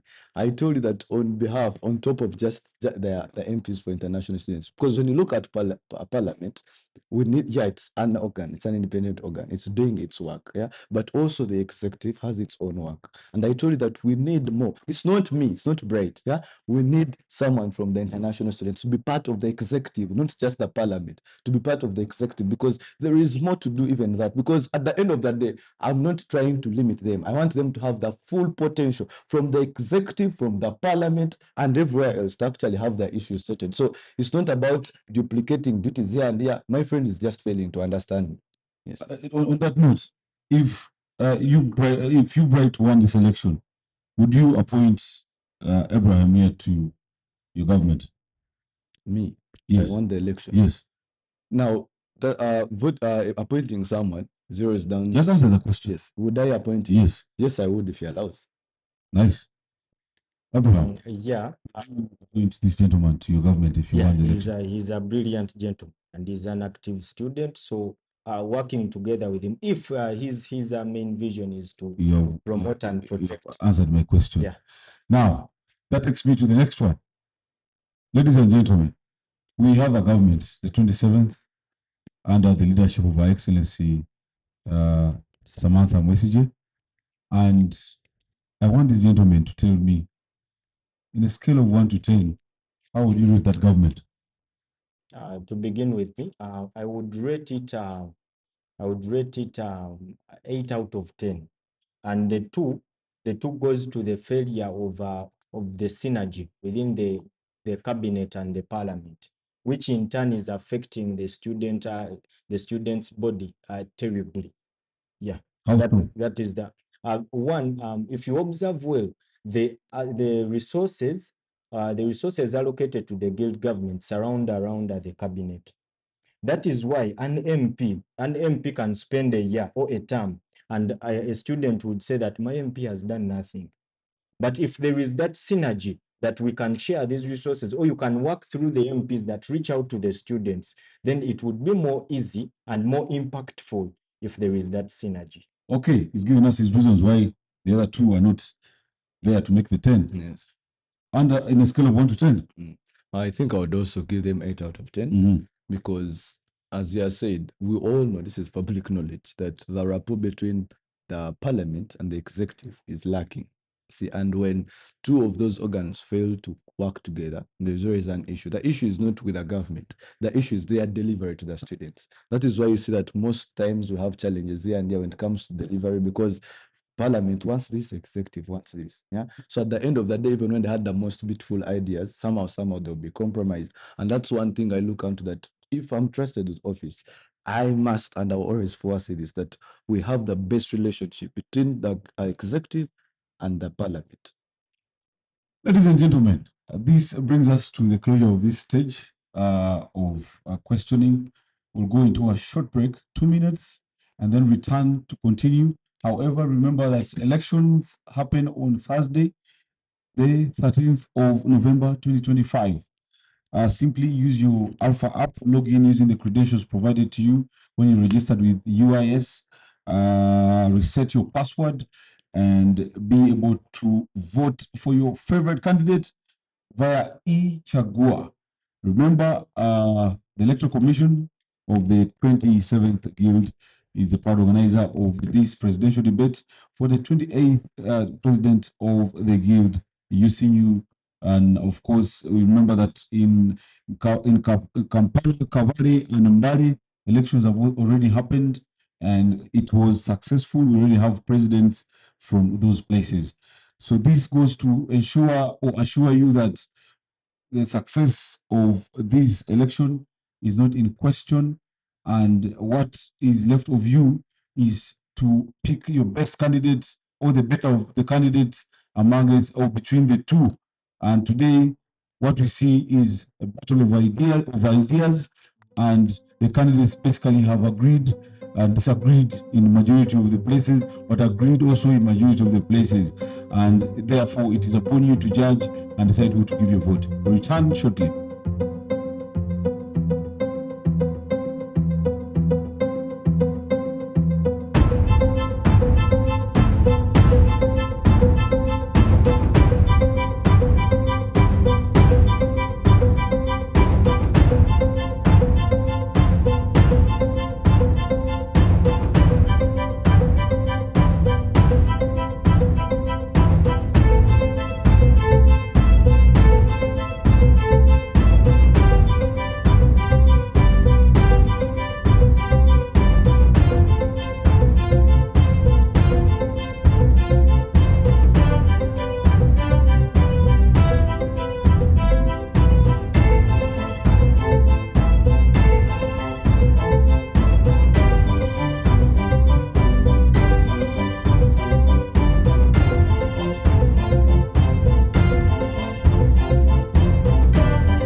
Welcome back to this second last segment of this evening's presidential debate for the 28th Guild elections happening this Thursday, the 13th of November 2025, online via Ichagua. Simply log in via your Alpha app, use your Alpha credentials to access the platform, and then reset your password, and then you're good to go in terms of voting.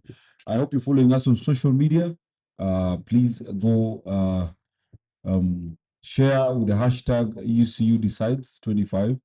And of course, we've had a very heated couple of rounds of questions coming in from both going out to both candidates. And we've had disagreements here, but also we've had agreements here. Both candidates saying, yes, I can be able to appoint this person to my cabinet when I win the election.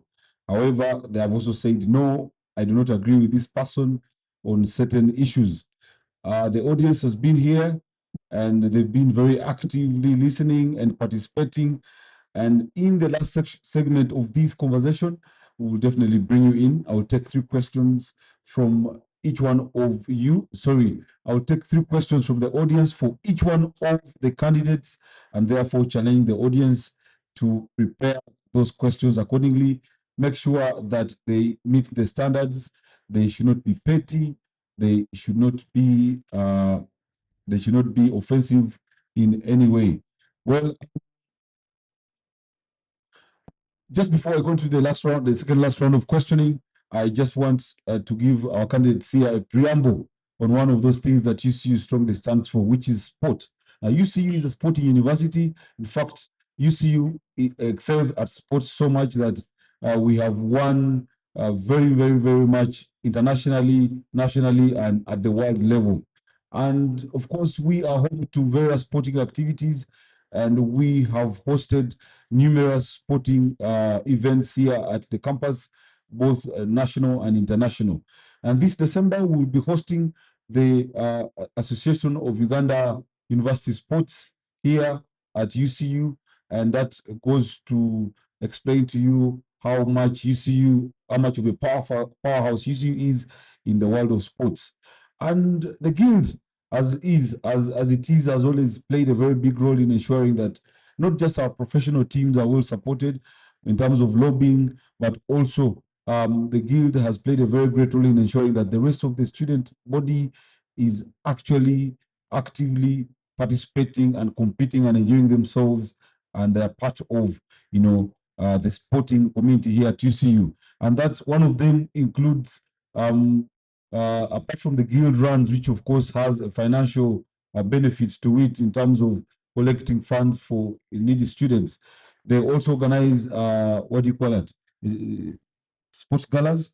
Interfaculty, yes. And usually the campus is very vibrant when it comes to these interfaculty galas. I want to know from each one of these candidates, what is their take on sports? 30 seconds. What do they want to do different? Or what do they want to do better in terms of ensuring that the sporting culture here for the whole students community is up and going? Yes, one thing I believe is we should encourage more of our students to take part in these sports, not just about class. Then the other thing I would like to advocate for, let's see if we can create time, yeah, for students. Because now, for instance, if someone is studying from 8 to 6, when will they have the adequate time for sports? Much as that I may not achieve it during my time, but in the long run, we can push for it.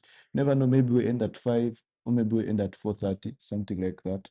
Yeah, and we give students more time. But then to look at the people already in the sports, the people already in sports have been given scholarships and so on. But then when you come to people, the rugby players, now those ones have interacted with them.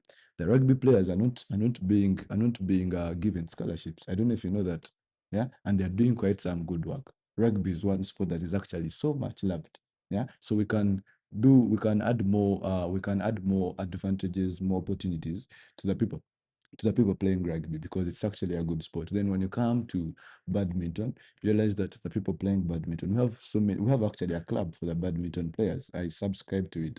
But then you realize that if you are to train, you're going to put in your own cost. You have to go to the place where you're training, because we do not have one here. Yeah. So I believe those are the things that we can add in. Yeah, much as we can still do better with the other sports, but particularly for those sports, I've made my research and I feel those are things that should be tackled. Then our sportsmen should continue supporting them. We should actually get feedback from the sportsman every single time. You see, when under my manifesto, I talk about effective representation, and I say that we should have more of reports being done, yeah, from all different groups, interest groups. So we can always collect reports as well from the sports people, because the sports people are always on and off. You see, they're busy here and there. So we need to get a way of always collecting a report from them. Much as I know there's already a ministry in charge of sports, there is something much more that we can still do to actually make the whole sports thing around UCU a better thing. Yeah. Well, thank you. Abraham, before we get into that, usually when the university football team is playing or the Cannons are playing, you know who the Cannons are? Yeah. Who are they? The ladies basketball team. Okay. So the basketball teams or the football teams, when they're playing, we have very low turnout, especially locally here or even when they're playing in town elsewhere. How do we ensure that there's proper attendance of these events? One, I want to address that before I dive back to the other question. We usually through the office of the DOS and Sports Department, we usually request for a vehicle that transports the sportsmen and women, and also it transports the supporters as well, to go and help them cheer them up as they play their games.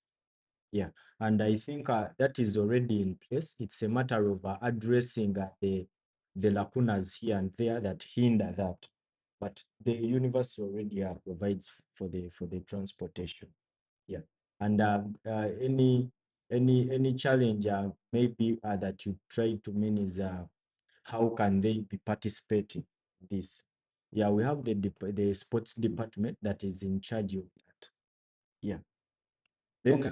going to the point of what can I do as a student leader? One, speaking of those games, all the sports activities are initiated or handled by the guild government. I will take an example of the leadership that I served under in the UCU Law Society. We widened our gala to have sports games, including athletics, indoor and outdoor games. If we can do that, then we are catering for all students. You know, you see now the sports activities we do are just a supplement to what the university has. The university already has its teams constructed. They are already in place. So how do we feel the students how do we make them feel that they are exposing and enjoying their skills, their sports skills? Let us widen this. And also we have one problem that I actually forgot to mention about when you asked about the guild, saying that when we have these activities, there is a conflict. We have these sports activities and classes going on. A student will prioritize class and they leave out this. Therefore, participation will be low. But my suggestion is that if we can organize them at least from let's say from four onwards, then classes that begin from 4 can be suspended for just that short period. It is usually a week or two.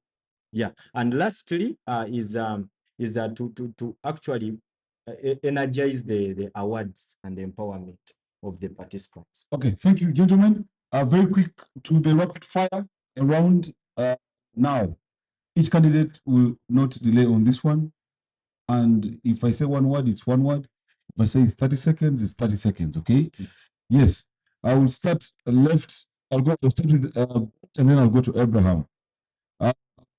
One word that defines your leadership style. Impactful leadership. Impactful with a hyphen leadership. Okay. Transformation. Transformation. That's the helmet. Yeah, the entire combat. Does it help the motorcycle accident? No, this is for the construction site. I was going to ask for one as I go home. No. The past guild president you admire and why? Yes, the past guild president I admire, I actually have two. Okay. Timothy Kadaga. much as I was not here during his time, but I tried to follow up. And I like the way he was able. That's why I caught him when it comes to the tuition issue. I want to be able to tackle that issue. It really breaks my heart. You see, when I was speaking here, I tend to be kind of aggressive. The reason why I'm like that is that the issues of the students, the concerns of the student, are deep in my heart. Like they pain. You get what I'm trying to say? So I loved him because of that. Then the other one would be Timothy Kadaga. I mean, Dumba Timothy. Dumba Timothy, who happened to be my OB from King's College Budo, was the DHP. And he has that touch with students. Yeah. He might not have done so much, but he was having that touch, he was on ground with the students. And that's one thing I want to bring back. I want to be in touch with the students. I want to be felt by the students. Okay, as for one, you brought two. You listen to why? Abraham. Yes. Mhm. You asked for one, and that is His Excellency Dumba Timothy. Actually, the composure I do carry, I learned it from him. Well, in my year one, we used to have a Launchpad Debate Club. It is a fireplace where they do hold leaders accountable, but he used to attend and respond with composure, clarity, verity, and veracity. Okay, as president, you have the privilege to issue an executive order or action. The first one you do in office. Executive order. Yes. What is the first thing you sign out for? And say, I want this to change. I want this to happen. Yes, the first thing I would really want to be changed is that I always study from 8 to 6 for those individuals. As I've told you that the issue of sports, the issue of people walking out of the university being wholesome students is being limited by the fact that we are studying. We're having more of lecture time. Yeah. So one thing I would want to change immediately would be the 8 to 6 policy. I would want to change that. That is now administrative. You'll have to work with the administration for that. Yeah. Yes, that's what I'm saying. Okay. My first executive order, that would be every student leader should have the para-counseling training. Every student leader. Okay. Everyone should become a para counselor. He says we want to change the 8 to 6 lecture time so people can have more chill time. Huh? Not chill. How would you handle internal guild conflict? Yes. As a leader before, I've told you I've been a leader since high school, since primary, if I'm to say. And the fact that I was exposed to UNSA at a very early stage, and I think this is the highest level of leadership when it comes to student leadership. Uh, the best way you can always handle internal issues, the best way is talk to the person first, because you see, at the end of the day, regardless of what the person has done, they remain human beings. It's not amicable for me to actually get someone who has, let me say, is suspected. Me, I'm a student of law. So we always say someone is suspected. It's not guilty until proven guilty. So at the end of the day, you must handle them in the right manner, but then you must bring justice to the students. Yeah, accountability must be there, but it does not mean that in the midst of trying to bring justice to the students, you're actually going to deprive them or you are going to dismiss them there and then. That is wrong, because you must have to prove first. You have to go through the right procedure, and I believe the best way to handle internal matters is if you do it and it's not affecting the public. Yeah. Abraham. Yes, please. Yes, the same question. Yes. Yeah. The first thing is that to promote working ethics or good working relations with the people I'm working with. And then two is to understand the reason of disagreement whenever it arises, so that I can understand whether I'm going wrong or I'm right, whether my colleague is the one going wrong or going right. And then usually we do have a mitigator. When it's the parliament, the speaker is the mitigator. When it's the guild government, if the guild president is not the mitigator, then if the matter is beyond our control, there is the students guild tribunal, and there is also the office of the DOSA, is our custodian. Okay, thank you. Name any 3 enterprises owned by the guild on campus that are means of all sorts of income. Yes. The first one is the guild canteen, the guild restaurant. The second one I know of is yes, the guild canteen that I'm very sure of, the guild restaurant. Yeah. one, I will mention one that I'm sure of, and that is the bazaar. The bazaar. Does Gil own a saloon? On campus? Yeah. Currently, there is no saloon. There's no saloon. There used to be a saloon. There is a saloon down. There used to be a saloon down that side, but recently they were But currently, shifted. it's not there. They were shifted. Okay. So we'll go for a short break and come back for the questioning from the students. In about a minute, I'll ask our voters in the comment section to please prepare your questions, and we'll be shooting down in about a minute.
Welcome back, ladies and gentlemen. And now we are into the last segment of this debates for the presidential, for the UCU presidential elections.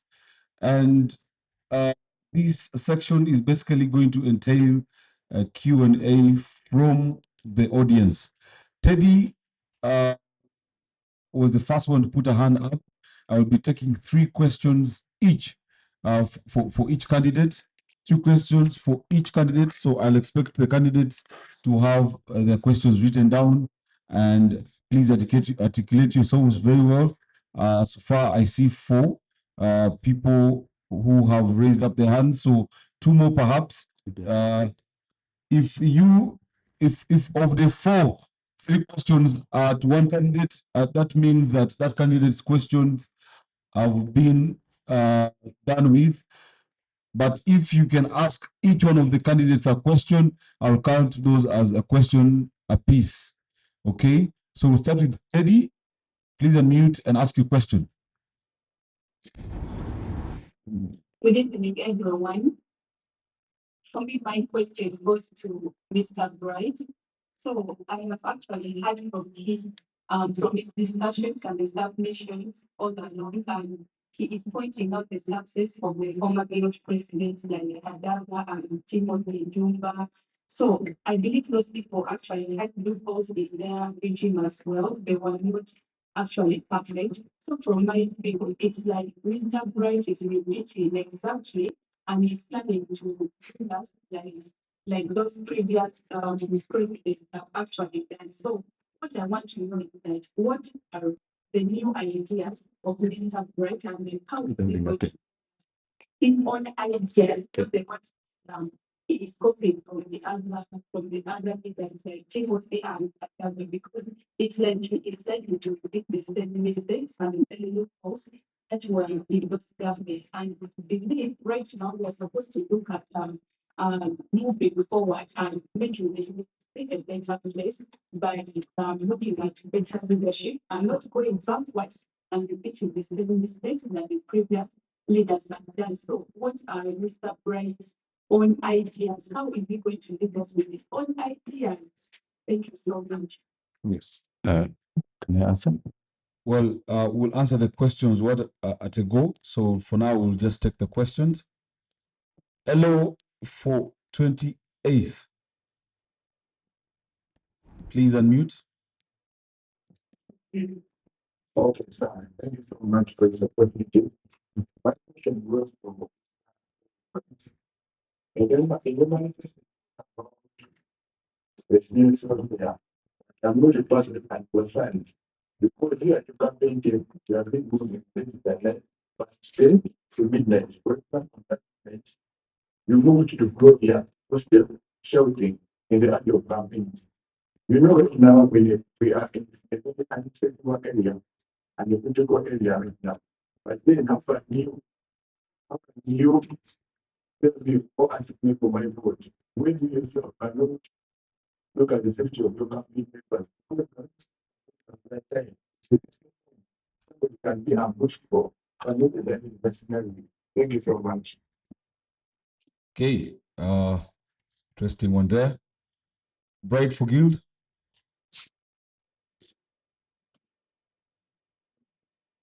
Hello, good evening. My question goes to Daniel. In your whole manifesto, you keep talking about skilling program or something, and you keep using the word will. You have not brought any new manifesto. Even when you people go and ask them, what is your manifesto? What are you going to bring to UCU? You still have nothing. You have not raised your manifesto anywhere, or you talk about the skilling program, or all you do is repeat aspects that have been brought about. We'd like to hear that you that you bring about. And then also on the issue of campaigns and meant to wait, I'll get you from the person that we always do have police with escorting us around. So we are very safe. Thank you. Okay, so we have 2 questions for Bright and 1 question for Abraham.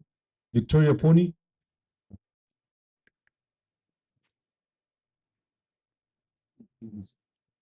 Victoria Pony. Good evening, everyone. I hope you're fine. My question goes to Bright. First of all, Bright has insisted that international students needed by the Ministry of Foreign Affairs should be an international student. I personally, I am an international student. But I was saying that there are a lot of issues that international students are facing. But now, with due respect, the international students, the International Student Association is like an umbrella. There are lots of associations like the South Sudanese Students Association, there is the Buddhist Student Association, there is Western African Students Association, where they all have leaders and candidates from there that represent the international students and would have their ethnic international students. And the director of student affairs on the UCU or Uganda Christian University has always been there for us, be it accommodation, be it trips, be it programs that are run by the international student and the international students week. So what particularly are the problems that international students are facing?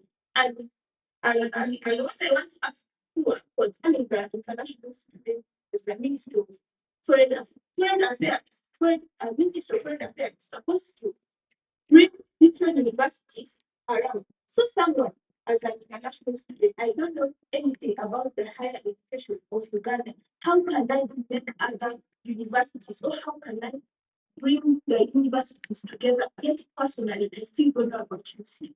Thank you. Okay, thank you, Victoria. I think someone jumped. Oh, by Muki. Hey, madam. Very ghetto. Very muche. Very muche.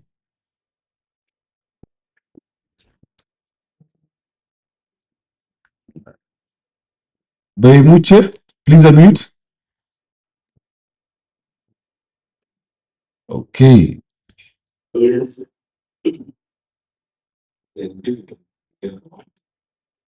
I'd like to question of Abraham.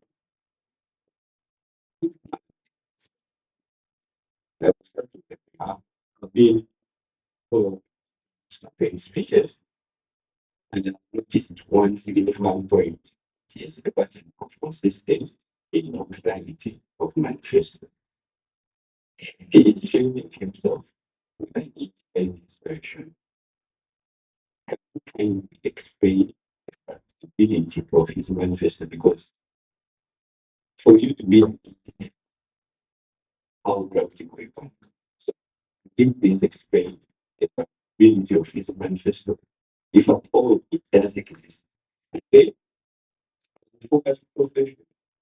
This is point 8 from notice of his daily reasons to vote Abraham. He says discipline action, discipline in action.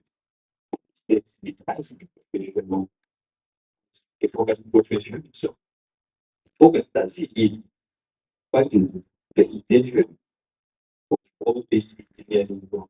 Because for science is the lawyer, focus does it is what does it entail by shaping himself that is needed. Thank you. Thank you so much. Those are 2 questions for Abraham and 3 questions for Bright. Bazude Lorita.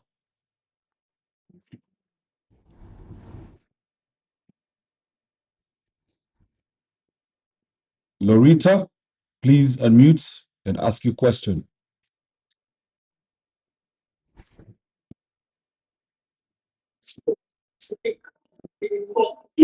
Thank you for the opportunity. My name is Moslen Thomas. I have a few points to this. First is to Mr. Bright, then second is to Mr. Abraham. Bright has indicated to us about an event that is on record. He signed in 2020 and mentioned that amount of 120 million that was solicited in 2020. And from his submission, he did mention that President of this Republic of Uganda contributed 88 million towards that cause. And my question now is if you do a mathematical calculation of the figure that is mentioned, also information he did mention that there was partnership with MTN and other institutions. And this was the and added 88 million that was done. So if you do a mathematical calculation of 100 million and if that 88 million, that's a 40 million that was solicited within these are other partnership institutions that is about MTN and other institutions. My question is, does that mean that if President is not for if I not part of such a because from evidence he has contributed more mathematics about 58 years. If President Museveni is not part of such a cause, does that mean that we shall not be able to achieve such possibly such amount from students? Because from his submission, he did mention, and he has actually hinted to us that he can actually do that. He has raised the standard. I talk as the president gives that, I make the emphasis that the standard is high. So the question is, does he does talk of us what we have committed all school to raising our expectations? Does it mean that if President is does not or is not part of this constitution grant, it could be impossible to collect funds from these other institutions. And then I'm going to ask you also, I know you respond to these questions concurrently. I wanted to remind him of the status that he was conducted at that time. But when it's not amount because by that time he had a very high standard.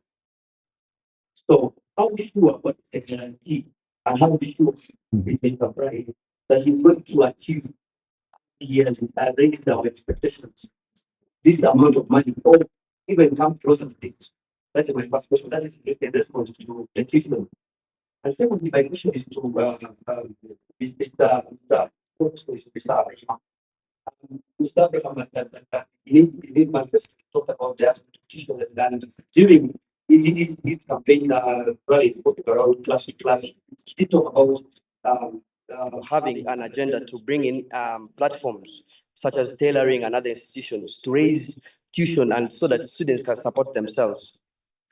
But my question is, on a scale of 100%, what is the possibility that these institutions can sustain and can actually be a good platform to raise such a high amount of money? Because the standard is now high. We are all expecting a lot from them.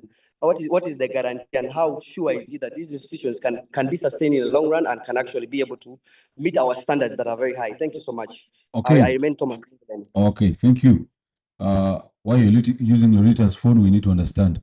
However, those are 4 questions for Bright and 3 for Abraham. We need to equalize on those questions. So I'm going to take 1 question strictly, 1 for Abraham, so we can have 4 apiece.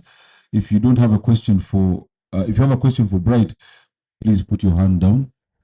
Please put your hand down. I only want someone with a question for Abraham. And I'm going to randomly pick. Why do you all have the same name? Ah, okay, I get it. Bright for Guild. No, which one? Bright for Guild, just Bright for Guild with a hyphen.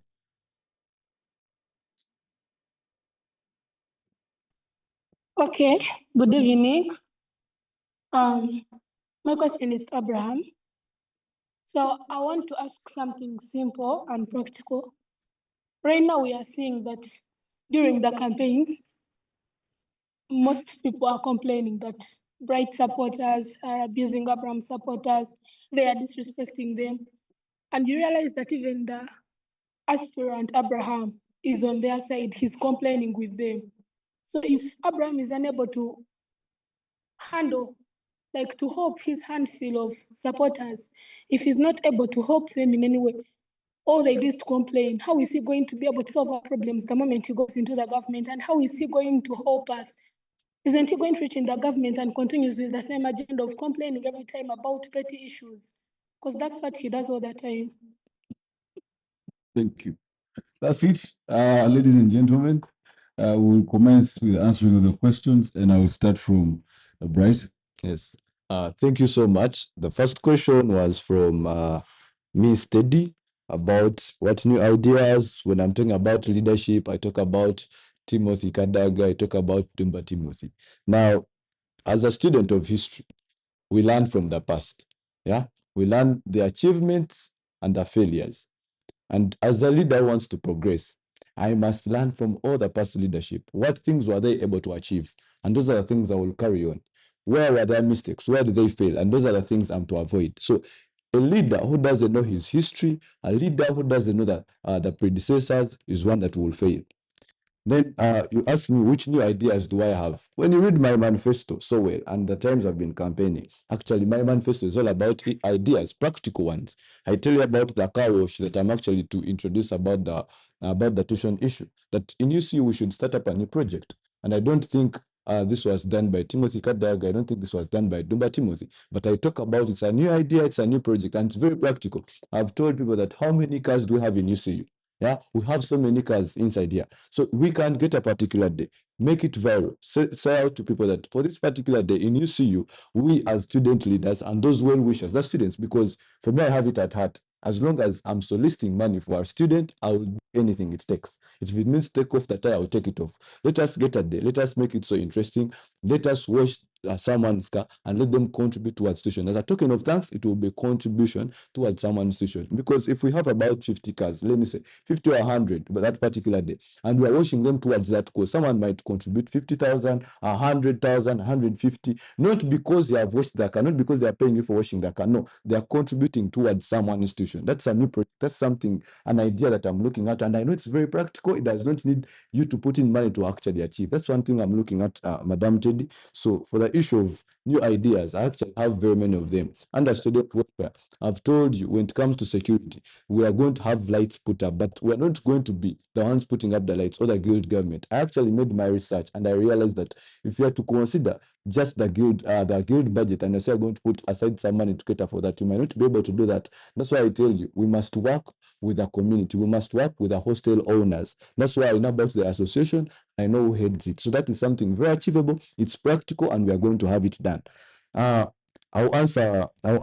This was, I think, Ivan. Ivan, who asked about student welfare, that security maker. I've been doing my campaigns from 10 to 12. So how am I going to go about the issue of security? When I was talking about security with the moderator here, we were very clear. We said that you're not going to stop students from moving at 12 because some are reading, some are, they are chasing certain goals, and campaigning, we are chasing a certain goal. But you must know that security measures you should take on. Now, for us in our campaign, one thing I would like to tell you, maybe you can also take it on. When we finish our campaigns, we always move as a team. We're a big number, by the way. We move as a team. We alert the security. We move. Then when we are going to disperse, we divide ourselves in groups, bigger groups. We go together, and that part everyone is dropped. That's why if you are very conscious enough, realize no one has had an issue of security from my camp. No one at any point has suffered from a security issue, even when we are concluding the campaign. So that is something maybe you can take on as well, and that is something we want to also push on to our students if we get into leadership. That avoid moving alone. Work together, always inform security. That's what I've been saying. That's what I've been preaching. Then when we go to where international students are benefiting from, the question that was from Victoria, the reason why I was emphasizing it's not, you see, when I talk about that position, I'm saying that we need someone. You see, these are two different things. We have an association, well and good. You have two MPs, but matters of the executive, matters of the executive. I feel someone has a better platform. That's what I'm trying to say. Someone has a better platform to go and actually advocate or solicit for a certain function. I was talking to one of the international students and was telling me about the trip and telling me we might not have one. We have tried here and there. We have the MPs, but the time at which the money is going to come in, we're going to be going into exams, what and what. We try to talk to the government, but then you see such issues. We need someone who is, my main point is that we need their representation within the executive. That's one thing I hint and that's one thing I promised. Now, another one that came was from Monglen, that I said Timothy Kadaga was able to collect 110. I didn't say he was able to collect 120 million. I said he was able to collect above 100 million. Yeah, I did not specify the figure if you actually listened well.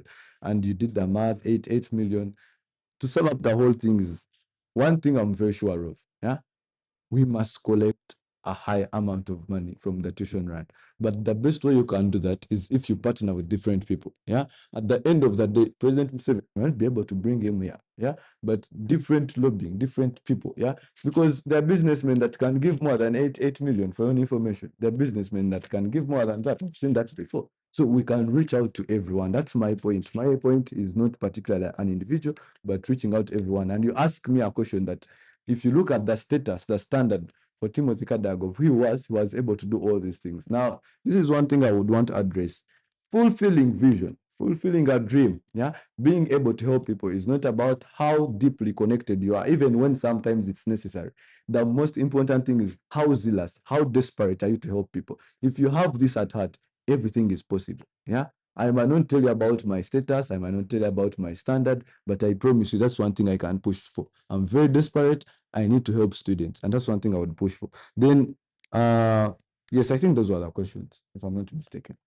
Okay, thank you so much, Bright. I hope they meet your expectations as the audience and the voters. Over to you, Abraham. Thank you so much. I appreciate the participation of our friends that are listening out there and viewing us. My first question was that I'm speaking of one thing out of my manifesto. The person that asked that question should be not informed, not well informed, and that person does not pay attention or does not follow my campaign trail. You will realize that every class that I visited for the first time, I was presenting the first 2 points of my manifesto. The time I came back to that particular class or that particular group of people, I would present my second 2 points of my manifesto. My manifesto has 4 focus points. And if I realize that I have met you before, I know that in my first 2 days or on my first day, I was presenting my first 2 points of my manifesto, where such a program falls.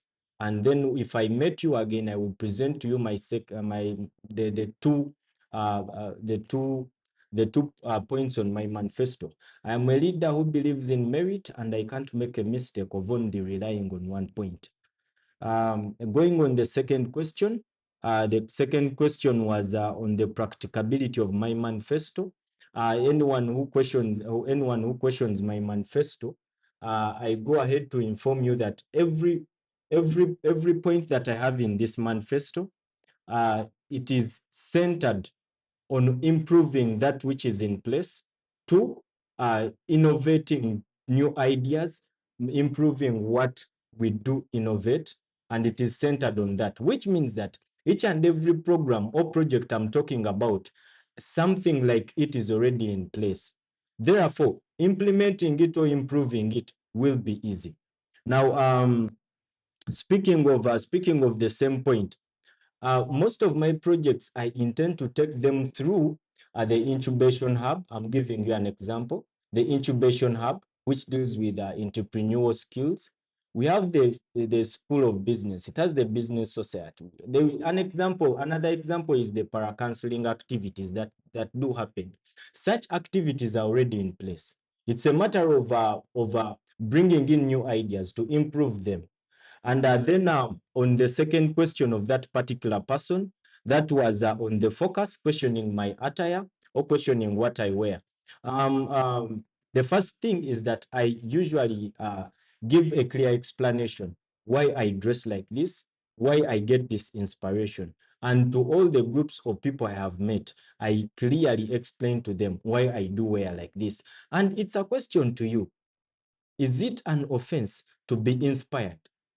And second of all, you should know that it is not only the people constructing that wear a helmet and a reflector, but look at our relatives that sweep the road.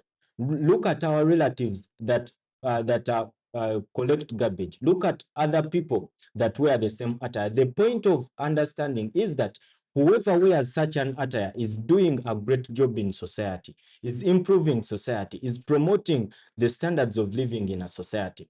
The same question I will ask you, if an engineer or a doctor wears a suit, do you question them? I will proceed.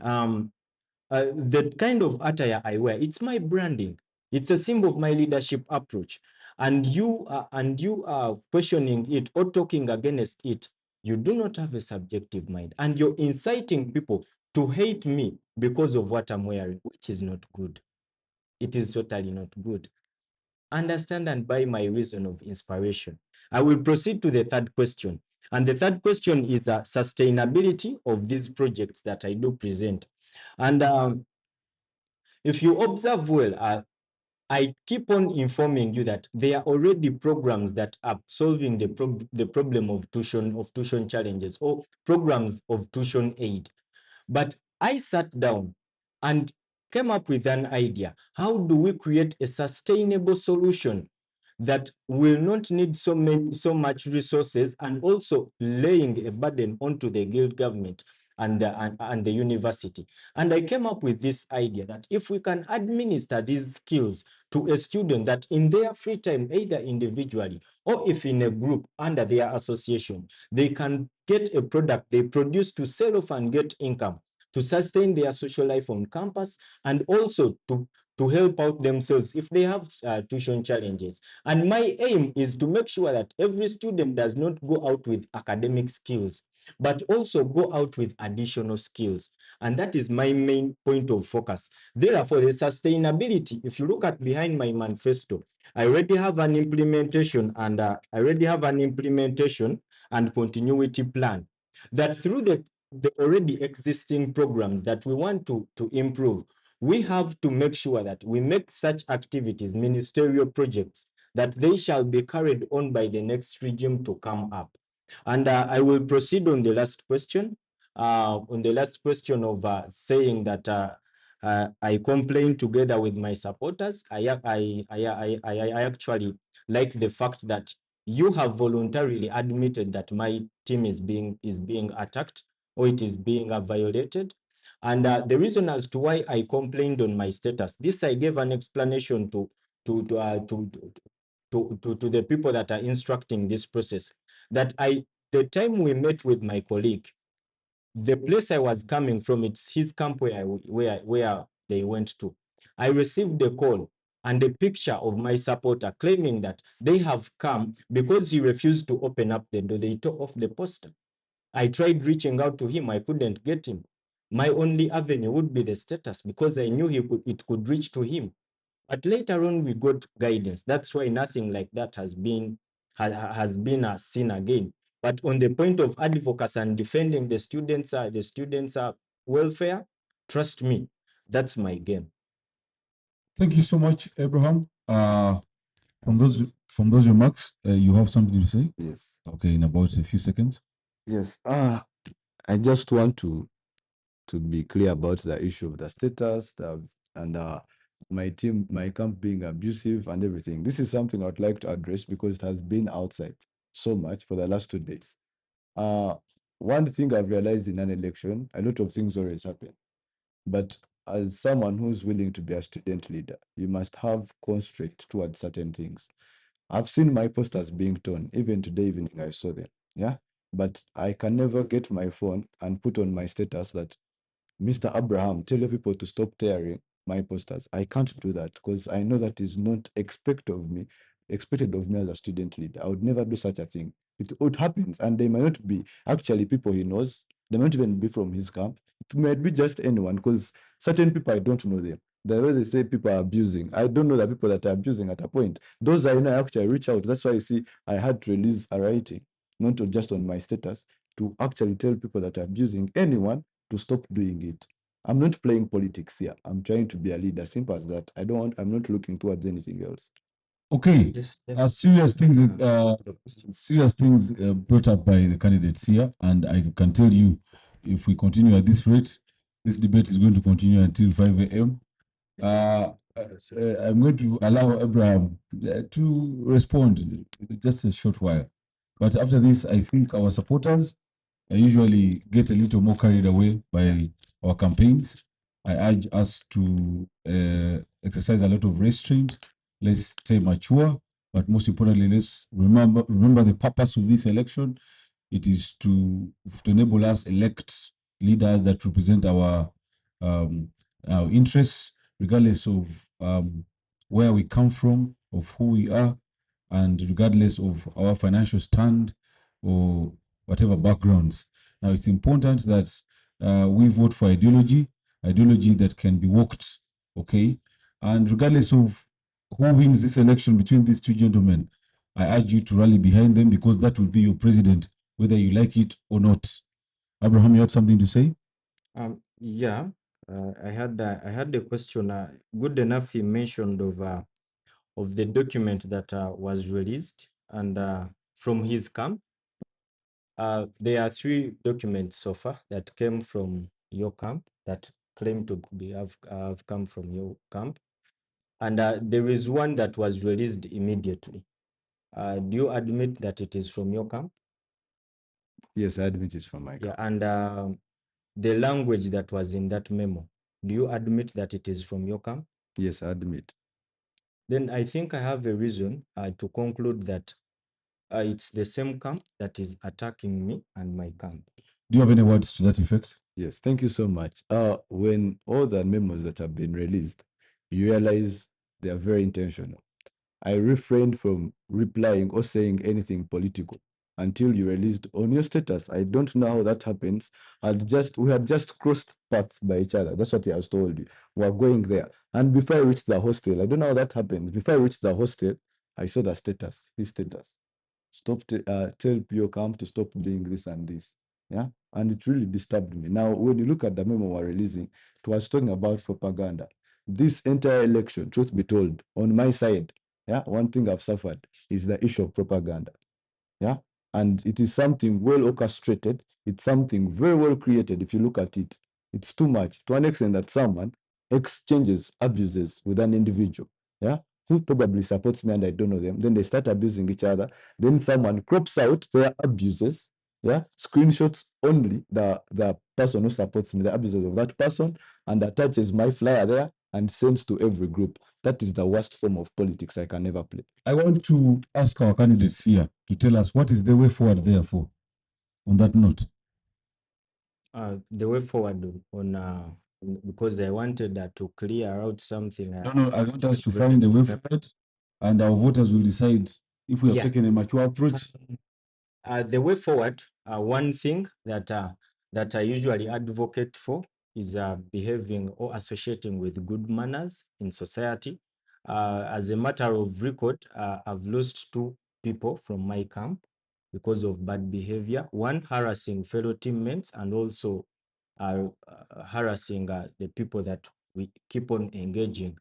And my way forward is that one thing, dear our supporters, you should know, regardless whether you support me or my colleague or any other person in this race, your behavior affects image, or your behavior affects the agenda you believe in, the agenda you chose to support, the idea you are fronting together with your candidate. The moment you behave badly, you're not only expressing your feelings, but you are also affecting both the idea of me and you that we are benefiting in. Please, let us keep this ethical. Because there is life after campaigns. Let us keep this together. And then to my fellow class representatives and student leaders, please, you should be subjective in whatever you do. We have witnessed class representatives kicking out people from their groups because they do not support the candidate they are supporting. That is dangerous. You are actually not supposed to openly take sides. It is your right to take a side, but not only fronting a candidate, which means the influence you have, you're using it to make your followers or your fellow classmates to vote for the person you want, and that is really forceful. But with that, I do conclude. Way forward. As I would also amplify what you have said, I believe in discipline. I believe in the core values of the institution. That's why when you read all the memos I was writing, I would tell my supporters, those that I know and I don't know, that please restrain from replying to provocative messages, refrain from abusing anyone, refrain from being violent or removing anyone's posters. It's on record, whenever I'm moving with a team, I always first address them. All the times people have seen us move, we first gather in a particular place.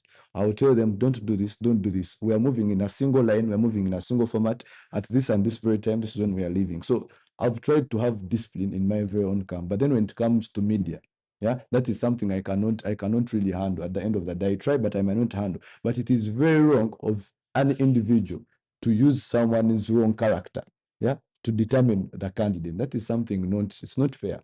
It's not fair. You can't say because someone abused me, yet you are exchanging abuses with each other. So me, I'm a bad candidate. I've never stood up and abused anyone. I've never texted anyone in an abusive form. So That is so petty to me.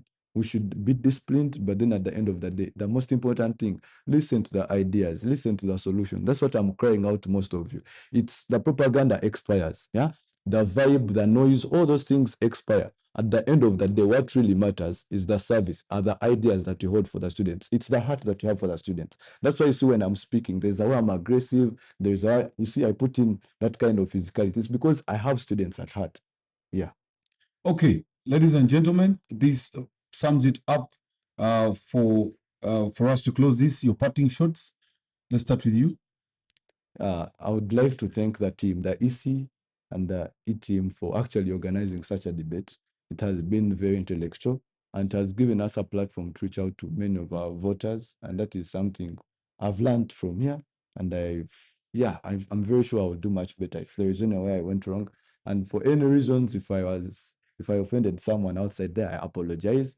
And then I kindly pray and hope that come 13th, this very Thursday, you will open your alpha, you'll open your chagua and actually vote. Vote the best candidate.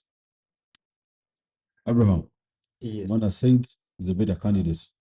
Yeah. How do you conclude? I conclude by saying that I appreciate this opportunity. I think this is a platform where we have widely shared our ideas and our intellectuality. I also appreciate the fact that we have gotten a chance to interact with the audience.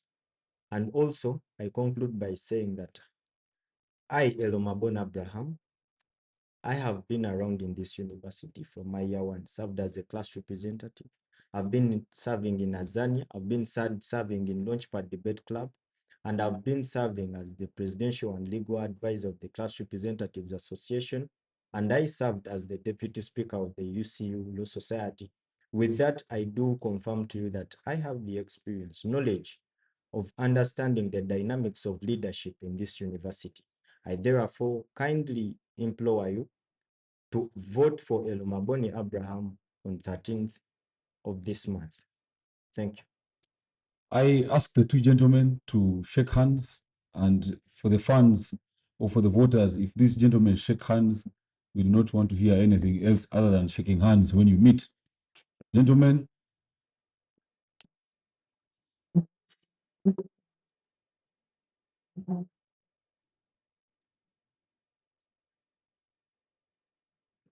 yes, indeed, that's right there is Bollywood, and Ran goes as far as explaining to us why this election is important. It's to basically emphasize on some of those values that we hold as a university. We thank you so much, gentlemen, all the voters who have been online, and of course also want to extend thanks to the UCU Electoral Commission, the Guild Electoral Commission, for having organized this debate, and the general election as well. I want to extend great thanks to the Office of the DOSA, and of course to the e-learning center for hosting us here. Want to ask and urge everybody, all the voters out there, please turn up in huge numbers, both those on SEM and off SEM. Let's surpass the previous records. Let's topple the internet and make sure that Ichagua asks for water. But what you do is that you go to your Alpha and use your credentials that you used to register via UIS to log in to the Ichagua platform, reset your password, and then you're good to go. One of these gentlemen will be your president come this time, Thursday, the 13th of November, 2025.